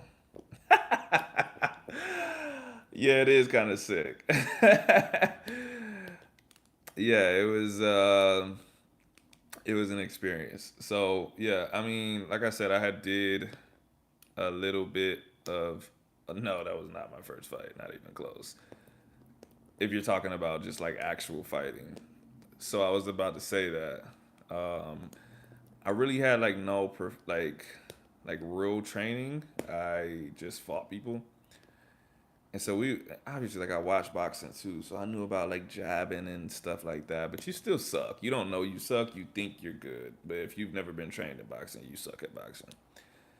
So there were some dudes that I beat up real bad, and I'm like, kind of decent at this. The boxing coach was like, "Yo, you got a stiff ass jab, bro." But there were some dudes that boxed their whole life that like already had boxing scholarships, but you still have to take the class. Like I said, everyone has to take the class. And bro, they would dog you up in there, and like that's where you would like when you get dogged, that's when you really find out like who you are because like anyone can like swing their hardest and like you're beating the shit out of somebody. You're like, oh yeah, I love this. But like when somebody just like pop pop pop like the Rocky movies, bro, and you're like, I don't even know what to do. Like, how do I stop this dude from punching me in the face? Like that's when you find out like, are you gonna like again, are you gonna like nut up and like, yo, I gotta try to swing back, I gotta try to do something, or are you gonna try to run around or fall down or something until like they take you out of the ring or this person just stops beating you up? And so I've never been a bitch in my entire life. So, even with those dudes, I was like, yeah, this dude's a national champion, so I'm about to have a challenge on my hands. But I would enjoy those challenges. I was not excited about getting hit. Like I've never been one of those dudes. Like, oh yeah, hit me again. I didn't want to get hit, but it was cool to do it though. You fuck with that? Yeah, man. It's a good concept. I think all people should fight. Not like consistently your whole life, but I just think there's a little bit of something missing from your life if you've never been in a fist fight. And I'm not talking about when you were 5 years old either. The people that talk the most shit, bro, never been in a fight. Not even joking. I see a bunch of these videos like where what are they called in other countries? Like parliament, like in Ukraine, bro. You know, like be in business suits, bro. They be like in each other's face, bah, bah, bah, bah. They just start going, and like they got the head movement. You could tell they've boxed before, and like the security or whatever would just break them up. They'll shake each other's hand and go back to deliberating whatever bills they were deliberating. I'm like, I like that, bro. Like, I like that. My best friend, bro, we're best friends because we fought. Like, it's like an instant. It's like an instant, like, I don't know, like a tranquilizer, bro. Like, all the rage that you have before you fight, like, if you just get a fair one in and y'all both are good afterwards, you're probably going to be mad. If you get knocked out, you're probably going to be a little bit more mad. But if it's a good one, y'all just bang it out for a second, y'all look at each other, all right, all right. After that, you're like, all right, like, it's over. It's over. But we used to do that. People nowadays, they would just shoot you. So I don't be trying to mess with people. But you've been in one fight and you lost. Hey, man, at least you fought. Did you fight back? Because that's what matters. Like, losing is nothing, but I hope you fought back. And I hope, like, what did you fight over, bro? Like, why'd you get into a fight? I'm interested. And yeah, even if people don't actually fight, I think everyone should train.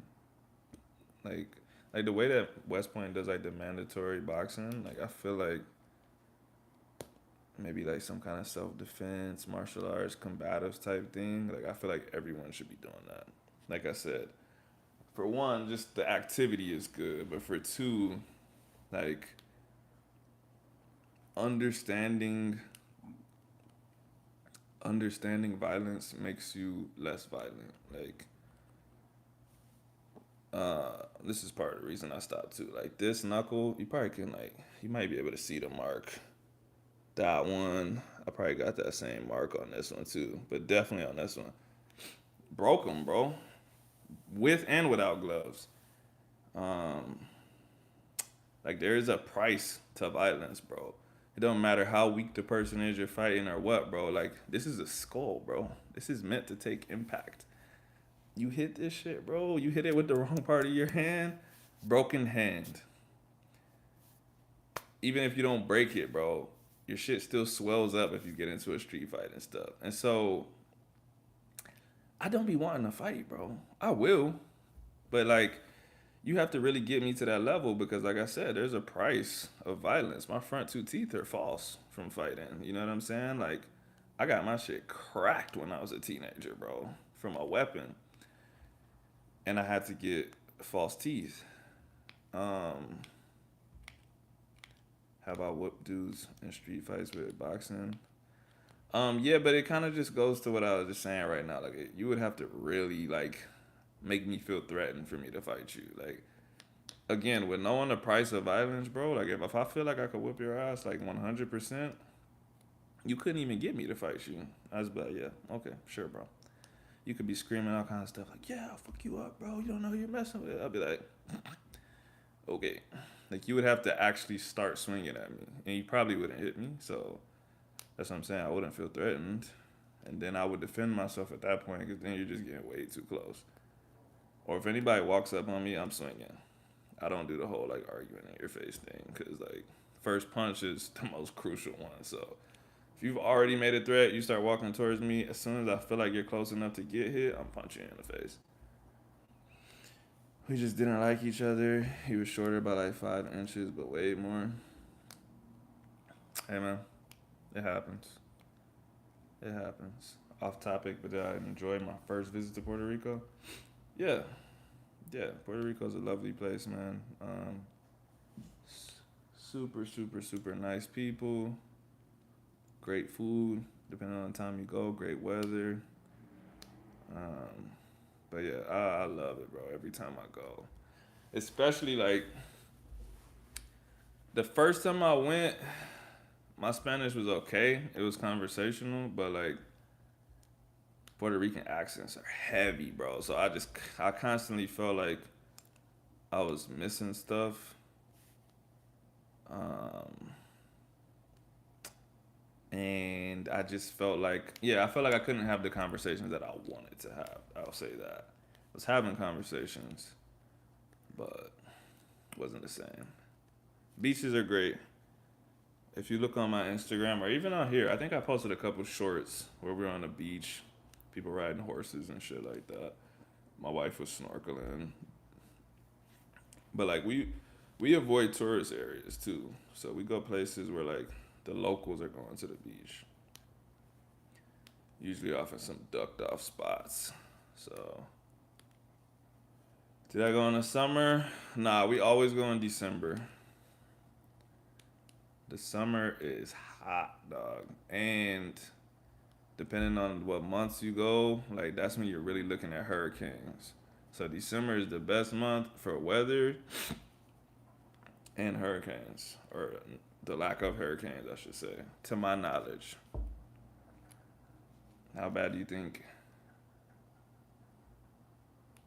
How bad do you think is the average dude's boxing? Oh, people can't box for shit, bro. Like, if you get to a decent level of boxing, bro, like fighting anyone that has no boxing actual training, like it's like watching it come in slow motion, bro. It's like, why would you think you could hit me with that? Like, that's insane that you thought that that was a good thing to do. What's the strongest lift one of your clients hit? Um, I don't know. A handful of a handful of my guys deadlift. Let's see. Did he ever hit 660? I don't know if he hit 660 or not, but I got two guys that deadlift over six, and then one of them is really close to 660, 300 kilograms. The one that's weaker in deadlift has a stronger squat, so he squats 272 and pulls a little bit over that. I got one client that benched 185, but like 185 kg, so like closer to 405 pounds.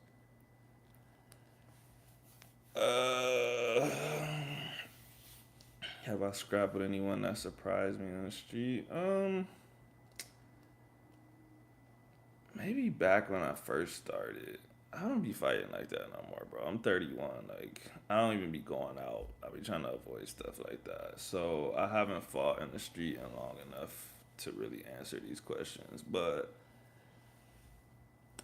nobody's ever gonna surprise you unless they box too. But you would know from when you set up. That's what I'm saying. Like, bro, when I look at regular people stand, it's so goofy, bro. Like, instantly you look at somebody's feet and I'm like, you don't know what you're doing.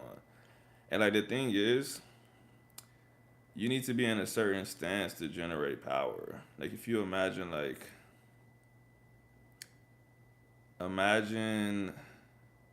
if you were trying to throw a baseball, right? Like imagine if you were turned this way and you needed to throw the baseball over there. Like you have to do this to throw the baseball. So imagine if you're trying to throw the baseball over there and you're throwing it with this hand. and you're already turned this way. Like you have no way to throw it. And so that's what people do when they box. If they don't know how to box, they're in a stance where there's no way for them to actually swing through on a punch. So even if I would let them hit me if they wanted to, because I'm like, it's gonna feel like a slap, and as soon as I feel that slap, I'm about to bang you back, bro. But I'm actually gonna turn into it. So there's just there's nothing that the average person can do that's scary. Which is why I said like I wouldn't feel threatened, and I probably wouldn't fight them. It would take a lot to get me to fight somebody. Be more likely if they were messing with someone I cared about. If it was me, I was like, you got it, bro. Whatever makes you feel good. Whatever makes you feel good.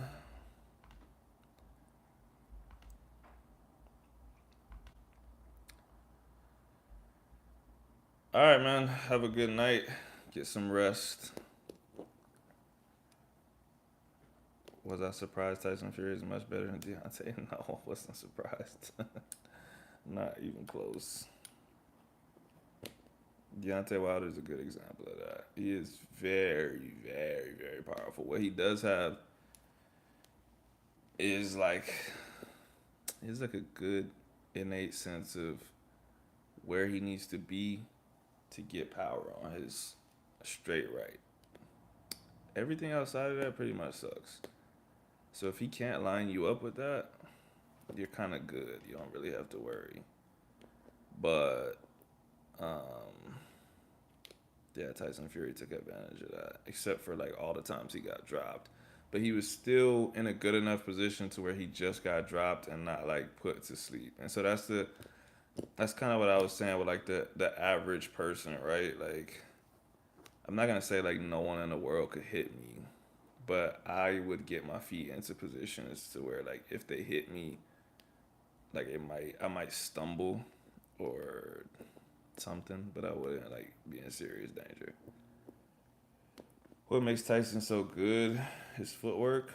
Yeah, I mean it's more than just footwork. Footwork's a big part of it, but head movement, just general ring IQ from again fighting for a lifetime. He's also big as fuck. That helps a lot. So very built-in advantage being like 6'7". I mean, heart doesn't really mean anything, but yeah, everyone has heart.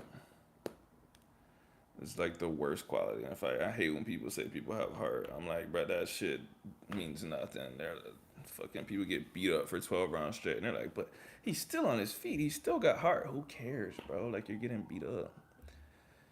Was I surprised Andy Ruiz beat Anthony Joshua? No, I actually made a lot of money on that fight. I don't bet, but with people get my advice for betting. And then sometimes when they win, they'll send me money.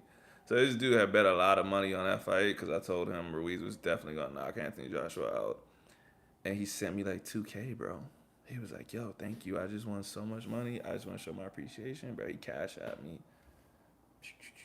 I was like, "Yo, my guy." I also won. It wasn't. Was it the same dude? It might have been the same dude. That same dude sent me like a K or like 1.5 when I knew Teofimo was gonna beat Lomachenko too. Nobody thought that shit was gonna happen. I was like, y'all are crazy, bro. Like the signs are all there. Bro, that shit's not hard, bro. Like he's a fucking boxer. Like you get knocked down and you get up. Like unless you're sleeping, everyone gets up, bro. Like people don't just lay on the ground when they get knocked out. Like unless you fucking suck. Anyone at a high level gets knocked down and they get up. It's not like he was sleeping. He just got knocked down. That's why he got up every single time he got knocked down. Literally every professional boxer that makes it anywhere has heart. How did I know? I mean, it's. I think it's a little bit too complicated to explain. Um, More so, like I think the things that I would tell you wouldn't make sense to you anyways if you don't watch a lot of boxing. But it's all like an equation to me, bro. Like, it's all like an equation. If you don't have enough power to deal with someone else's power, that you're already in a bad position. So I work my way down based on big advantages to small advantages. If shit's equal, I keep working my way down. That's like the most basic way I can explain it. Do you not think that combo that Wilder gave? It doesn't matter if it would have KO'd him because it didn't KO him. That's what I'm saying. He physically didn't get knocked out. The other people that Wilder knocked down, or I should say knocked out, they were knocked out, bro. Bermain Stervern, the first time they fought, went to decision. The second time, he couldn't stand up, bro. He kept trying to stand up, and he would go face first. That's not had nothing to do with his heart, or he wouldn't have made it through the first one when he was taking the exact same punches. If your brain gets shut down, bro, then your brain gets shut down. You don't not have heart because you're sleeping. Like that's crazy. What did I predict with Haney and Loma? I predicted that it would happen the way that it happened, except I just thought that they were gonna give the decision to Loma, to be honest. But like the way the fight happened, like literally exactly what I said. Um, the only thing that I will say that went along with my prediction was I said that if Loma didn't have a very clear win over him, like he was not getting the decision. Devin Haney's young. He's the face that they're trying to push. Loma's on his way out. So when it was close at the end, even though I felt Loma won, I had already texted my best friend. I'm like, bro, he's not getting that decision, dog. Like, I thought like at best they were gonna hook him up with a draw, but that didn't even happen. They gave it to Haney by 1 round. So no, I absolutely did not think Ruiz would beat him the second time. I thought Anthony Joshua was gonna knock him out the second time, but Anthony Joshua took a different approach than I expected, and he lost a lot of weight, switched up his whole game plan and stuff like that. So I definitely knew he wasn't gonna lose the second time, but I thought he was about to come back with a vengeance and just like flatline Ruiz, to be honest. But that knockout changed him. He's just not the same guy anymore. Do I think if AJ versus Wilder happens, I don't know. Like that's on him. Like why I can't tell another grown man he should retire from sports. Like why? He's making millions of dollars every time he fights. What he touched like 70 million with Usyk, I think. I wouldn't retire for what the fuck.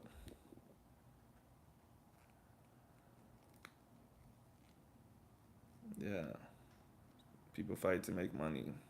Like if you're making millions, why not keep doing it? It's not like he's getting hurt. He's just winning or losing on his feet. It's not like he got crazy brain damage or something. If I can make 70 mil in a night, I would. I'll fight anybody for 70 mil. I'll fight fucking Tyson Fury for 70. Yeah, that speech was crazy cringe. He couldn't cope because yeah, he just he thought he was gonna be the hero again, and he wasn't. He was not.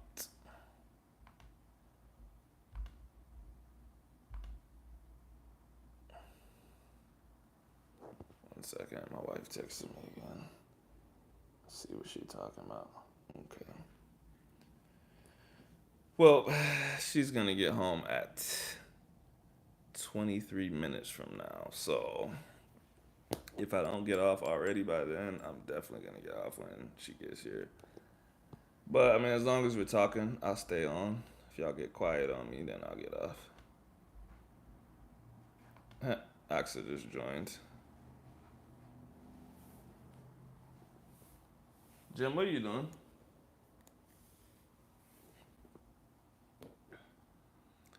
Axa says, sup, hoes. I was just talking about you. I said how you get home at 10. I hope you're not driving. Yes, I can see who joined.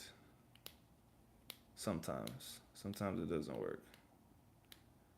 I'm at a red light before you yell at me. I had already yelled. You're too late.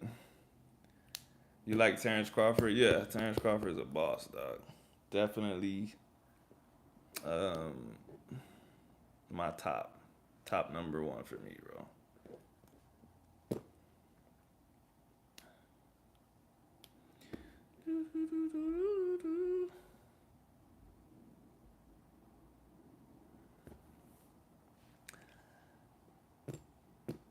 What I think is the most important factor in being a good boxer? That's too difficult of a question to answer because there's a lot of stuff, but the most important thing to me personally is footwork, right? But at the end of the day, it is a fight. Oh, okay. Your follow up question makes it better. What you should focus on is your footwork. Like I said, you have to be in a position to hit somebody with a good punch.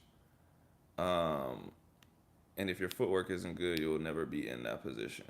Like you just won't be. Not if someone else has good footwork. If both y'all have trash footwork, then maybe y'all end up right in front of each other. But like I said, when someone sucks, it's so easy to literally step right off to the side and then they don't know how to move to get their body back in place to hit you. So they end up like trying to hit you from a weird angle and stuff, which leaves them super exposed. So look at some guys with good footwork. Lomachenko has really good footwork. There's a guy from Cuba, Andy Cruz.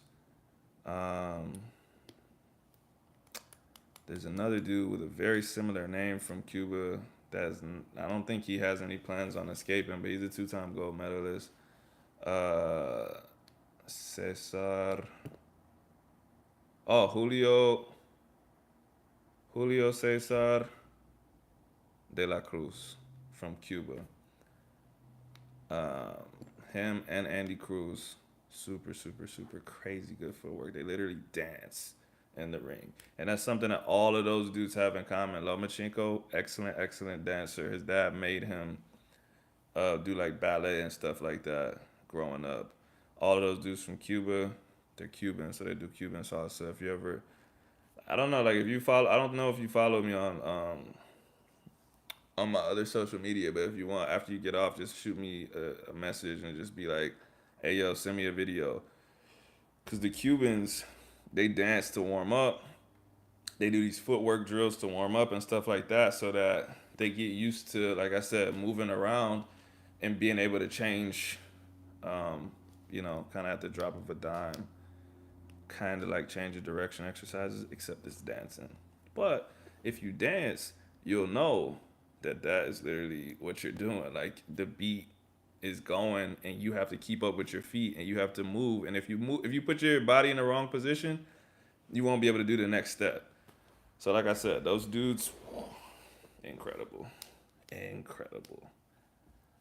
Um, that question, the drills and exercises, is a tough question. Like I said, I could send you some stuff, but I don't think I could tell you everything. Yeah, I don't be yelling, bro. I'm not a yeller. I've never yelled at her once in my life. I don't know if I've ever yelled in my life. Do I have an all-time favorite fight? Um,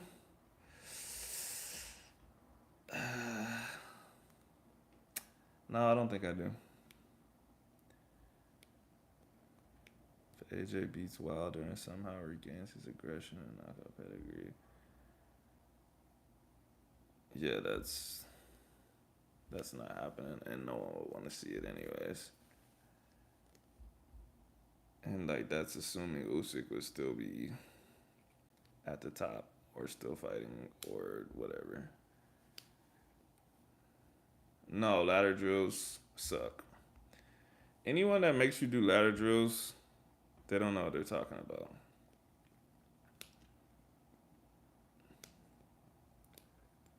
That's probably gonna piss somebody off, but ask them why you're doing ladder drills And the answer you get is gonna be the most trash answer ever. And it might even make sense to you if you're uneducated in strength and conditioning. But it's just like, why are we doing ladder drills? Like for what? See, Axel makes her wrestlers do ladder drills. She doesn't need to. Check this out though. Axel's a really good coach for wrestling. She's not a strength and conditioning coach. That's the difference. And that's what happens a lot of times. A lot of see, okay, I'm gonna get to what she's saying right now because this is exactly what uh, a lot of coaches do. They say it makes your feet quicker, blah blah blah. But if you're shuffling and those are not the steps that you're taking in your sport, or if it's putting you in a bad position that you wouldn't want to be in your sport, it's like, why are we doing it? Because you could work on, yeah, Loma, he actually does do a lot of ladder work. And it's cool if you separate it from the sport. If you say, I'm just doing this just to do it, like that's okay. But when you try to equate it to um, doing something for the sport, like making your feet quicker or whatever, it's like by what mechanism is it really making your feet quicker?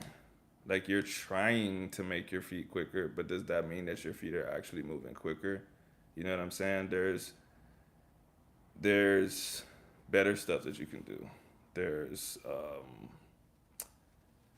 like pogo jumps, stuff of that nature where you're actually having to react and jump. Like you can still do ladder work slow as fuck. So like there's no there's no objective measurement that lets me know like your feet are getting faster or you're moving lighter. Like yeah, everything doesn't need to be super objective, but like I said, there's way better stuff that you can do that's not a ladder drill.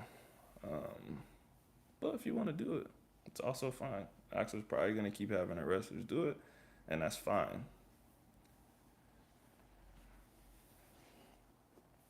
But again, Axa, I would say, why not have them do stuff that's more like wrestling? You know what I mean? Like you can have them do reactionary stuff in a wrestling stance or whatever. I'm definitely not listening to you.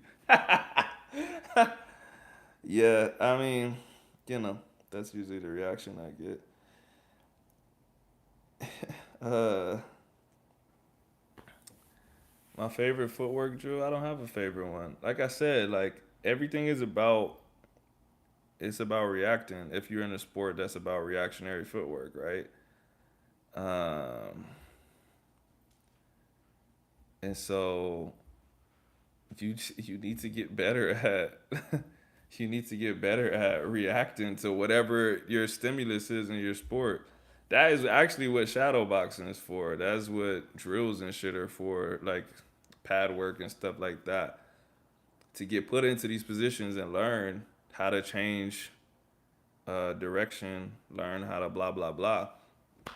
You could do shit on the ladder all day, and then still you stumble over your own feet when you're trying to pivot, because like you're going uh, single foot, double foot, single foot, and you're just you see people go fast as shit on those ladders, and then they're in a football game and like they're trash at cutting because it's not the same movement or like whatever. You know what I mean? Like I said, you could come up with some benefits for it, and you could say like we're just doing it just to do it. We're just doing it to have fun or something like that. Or you could, I mean, there's like I said, there's some benefits to it, but I don't like wasting my time, so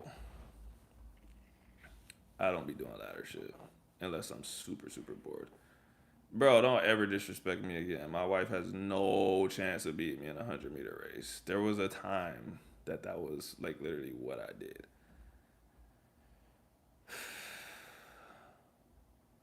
You need positional specificity, like what weightlifting. I mean, not necessarily, but sure. Like strength and conditioning doesn't need to be specific because it's strength and conditioning. Like you have your own sport to do actual sport stuff, but like it still needs to help you. So like I said, either I'm trying to get stronger or I'm trying to increase my rate of force, like my rate of force development, or I'm trying to, increase my springs with plyometrics and shit. That's gonna apply to my sport later. Like when I try to get specific with my sport stuff, okay, my legs are stronger. I've been doing plyometric stuff. I'm more explosive. So then I can work on applying that stuff to my sport. But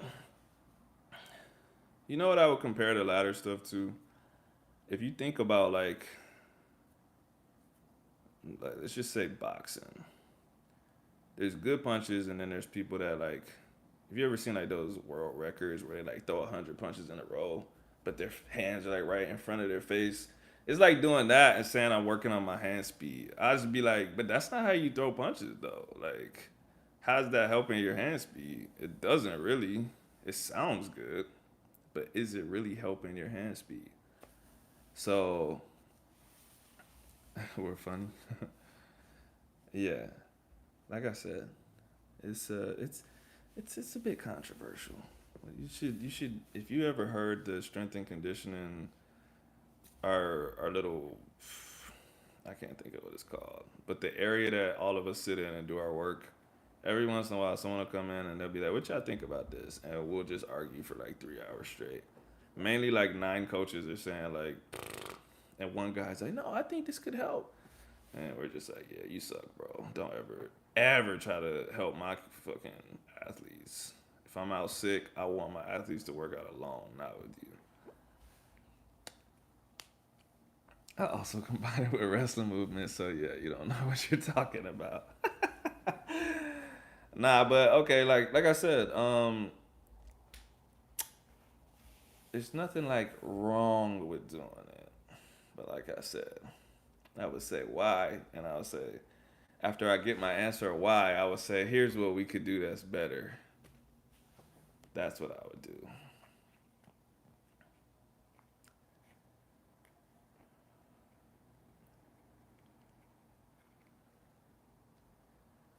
You look at it more like calf conditioning.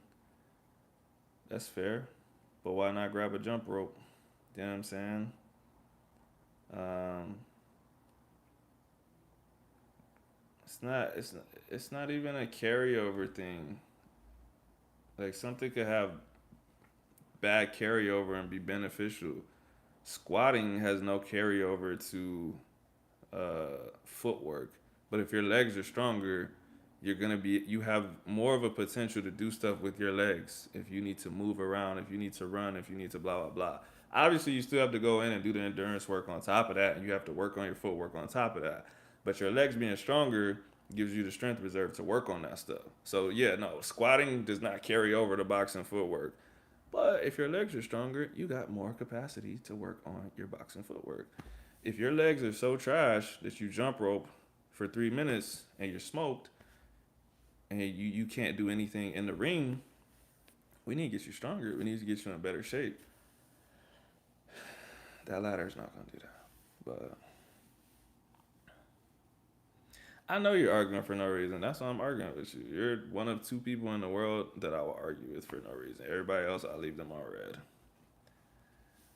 This is like 70% of our relationship arguing over some dumb shit, and then us at the end just being like, yeah, we're both just arguing for no reason. We don't care. We're just laughing. So,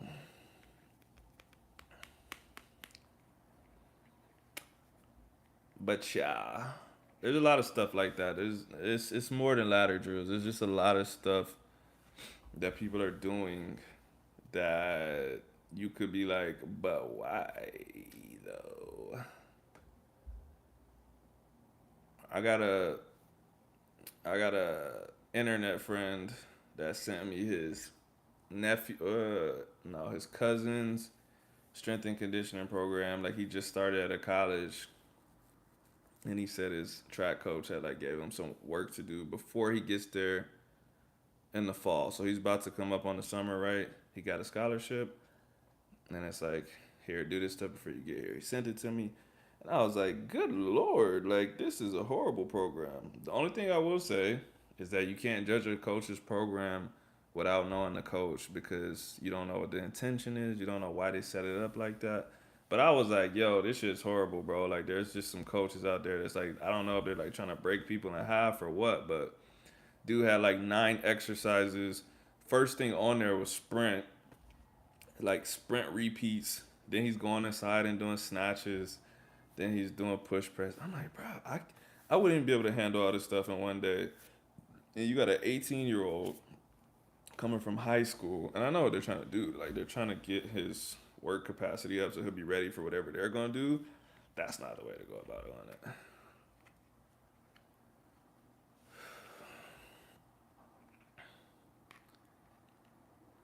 Cones, cones are cool depending on how you use them.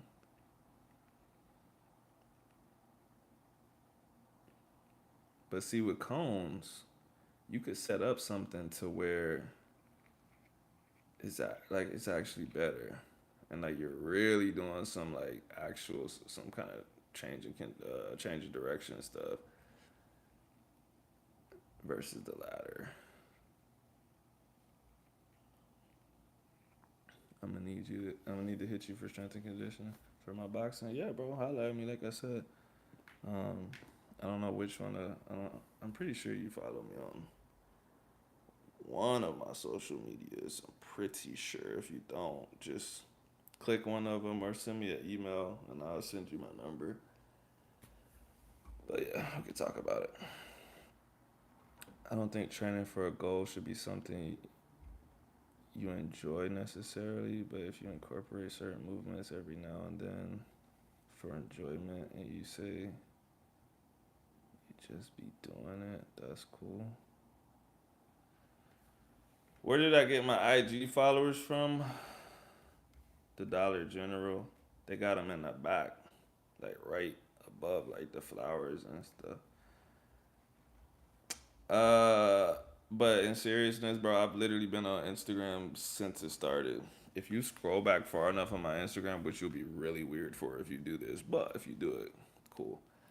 Um, I literally used to post those pics where like you're looking at like a river and like that's it, just a river, and I'll put like the hardest filter on it so that it doesn't even look real anymore. I just remember I used to be walking around college showing people like, "Yo, look at this photo I took. Don't this look like real artistic?"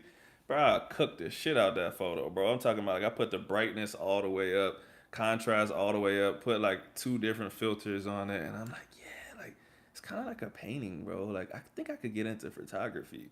People used to be like, "Yo, how'd you do that?" I'm like, "Yo, it's this joint called Instagram, bro. You gotta download it." So I've been posting stuff on there for bro. I've literally been on Instagram for at least 11 years. That's crazy, bro. That's crazy. So yeah, I don't really like Instagram. Don't really rock with me like that no more, man. Like I used to. There was a time period like when I was like posting my lifts all the time and stuff, where I would say like I gained a lot of followers, but something went crazy with the algorithm like right before COVID, and bro, like sometimes thousands of people view my stories, and it could be like the very next day. I don't do anything differently. Like it'll be like 900 people viewed my story, and I'm like, bro, what happened? Like, what did I do? Even with my posts, sometimes post a deadlift, 3,000 or so views. I post another lift the next day, it'll be like 800 views, bro, and I'm like, yo, what's going on, bro? So like, really, I haven't really gained. Like my followers have probably been roughly in the same place for like 2 or 3 years. I don't do anything like new. I don't do any of like their product pushing and stuff like that. So I think I'm probably pretty much at a dead end on Instagram. That's probably why I be on here more, to be honest. Like I don't know how much this can grow, but it seems like I can do more stuff on here. And now that I started doing a live chat, it's more interaction. You know what I'm saying? So yes, I do remember that. I was one of those guys with the river and filter. Yep, that was me. I used to be posting mad random stuff and just throwing the craziest filter on it. That was back in the days when, like, I don't know why this was a feature. It was the craziest feature ever, especially if you're in a relationship. But like, it just showed you that there was an activity tab. It would be like this person just liked this person's photo, this person just followed this person. People be on that shit just like, hey yo, you saw a boy just like the girl's photo. They definitely talking. You'd be like, why? Like, why did that exist? I don't know. That was a crazy feature. I'm ignoring that comment. But yeah, it is. It is turning into Amazon. Man Crush Monday. True.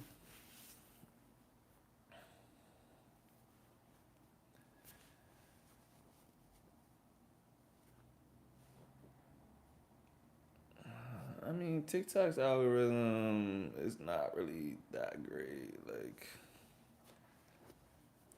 it starts off as great. Like the first three posts I made on TikTok got like 100K views or something like that. But it like does that to like reel you in, and then you're gonna drop down to regular people views and get like a couple hundred every time. And then also like the way TikTok is, it's meant to focus on the content and not the content creator. So there's a bunch of people that you probably know on TikTok, and you'll be like, "Oh, the dude that does this," and you don't know his name. Like on YouTube and Instagram, when people like quote unquote make it, it's like you know that person. You might not even know all their videos or anything like that, but they are a brand. On TikTok, those dudes ain't having no meet and greets and stuff like that. Like it's like, oh yeah, I like this dude. He be dancing with his belly. What's his name? I don't know. He's the belly dancing dude. And I know you know who I'm talking about because that dude be all over my TikTok pissing me off, bro. How's he famous for shaking his fat belly? Like, I don't understand. But the point is, like, yeah, he's probably getting like some kind of sponsorships or something. He's got some restaurants inviting him to do stuff, but like he himself ain't gonna be no star. It just pushes his content and people laugh at it.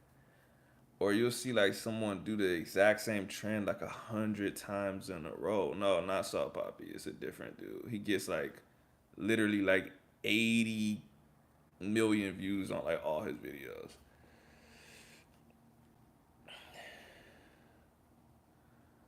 Bro, who you think I am, bro? I'm broke as shit. Nah, what I do is every time my followers or subscribers double, I give $100 more away. So when I hit 1K, I gave away $200. When I hit 2K, I will give away $300. When I hit 4K, I will give away $400.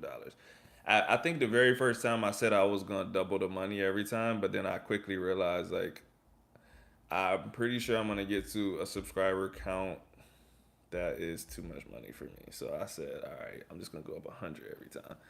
But 1,500 in gift cards, bro, you crazy. The only way I could do that is if y'all gave me the money and I redistributed it back out. So, but I'm not giving y'all $1,500. It's like, man, that 12K from the army, that shit was in 2014, bro. That shit's gone. And they took it back. Did you hear that part of the story, bro? They took it.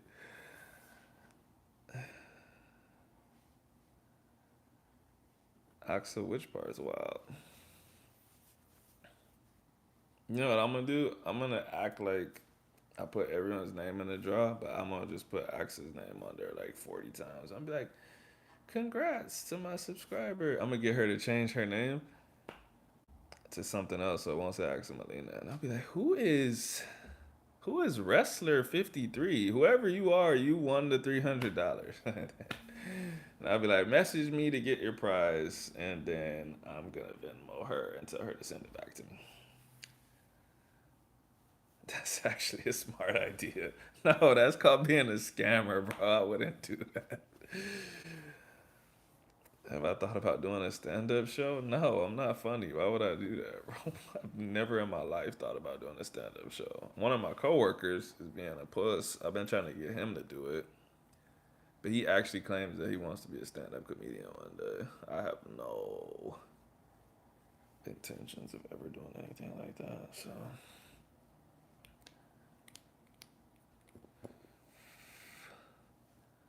well, we're both gonna say I would win. Who would win in a wrestling match, me or my wife? I'm gonna be real. I think I would win, but you know, she's gonna say definitely not. The thing is, like, I'm just too good. Like, I'm too good. I already know what she would try to do. And what I would do is not let her do that. Yeah, when we first met, there was this time we were at the gym and like I like leaned on her and she tried to say like, oh, the way you just put your weight, I could have actually like suplexed you and all some other shit. And I was like, bruh, no, you couldn't have. Like, I literally wouldn't let you. See, I told her she said this one time I almost slammed him in the gym. She never stops talking about that shit. And what I be trying to tell her is like boxing and wrestling are similar in the sense that like you have to manipulate your own body weight and someone else's body weight, and so sometimes you put your body weight on someone to make them react, and then you pull away and you smack them, right? And so I tried to tell her was like, bro, I didn't just give you my weight, like I just leaned on you to make it feel like that, and like if she would have tried something, I just pushed her away, bro. Like I seriously wish that she would have tried to slam me that day because she always just says like I should have just done it just to show you, and I'm like she would have just ended up breaking her knees or something trying to lift me up. She would have been sick. So, but yeah, she's definitely the scammer out of the two of us. If it wasn't for her, bro, y'all would get the craziest deals on online training. She literally like forced me to raise my prices and shit. So I wouldn't have like 7K followers on Twitter if I wasn't funny. I think internet funny and stand up funny is totally different. Like, I don't think people realize like what you have to do to be a stand up comedian. Like the delivery, the crowd interaction, like that's not the same as like posting generic meme and saying when your wife is mad at you, ha ha ha ha, this shit's funny. This is so true. Yeah, it's just way different than stand up comedy. Basketball is like that as well. I mean, yeah, I was a basketball player my whole life, so if you're good at basketball, you can definitely transition into other sports. That's why I was so good at most of the sports that I played. Do the Hodge twins do stand up comedy or do they do YouTube comedy? I don't follow them, so I don't know what they're on now. I know that they've gotten real political, but I don't actually know much more than that. Are they actually doing like some kind of comedy thing or I never thought they were funny to be honest. Like oh, they do stand up. Wow. I actually might look at that just because I'm interested. But I never thought they were funny. I used to watch them for their fitness content, but they always like tried to make jokes during it, and I'm like, oh my god, these dudes are so corny, bro. Like, just get to the point. Like, I don't know. They probably don't do it anymore, even though it was their thing for like literally like years. But one of the twins would be on the camera, and like every video, the other twin would come in and be like, "Fuck out the way, man. Hey, man, you want to get swole?" They would do that shit every. And I'd be like, "Bro," and I'd be like, "Click." Like I'm trying to get to the point. Like you're not funny, bro. It's not entertaining to me.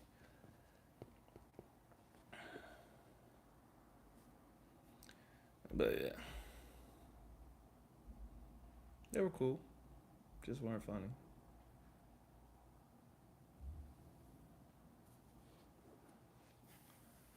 My wife hasn't put nothing in the chat in a little bit. I'm guessing she's probably almost at the door.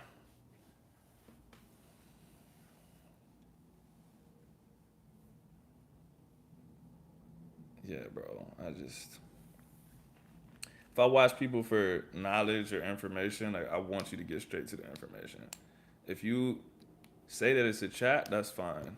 But if the video is about something, bro, I don't want to hear your jokes. I don't want to see crazy intros. Like, literally start the video off saying, this is what the video is about. Let's get to it. That's what I try to do if I make videos like that. Like, no extra talking.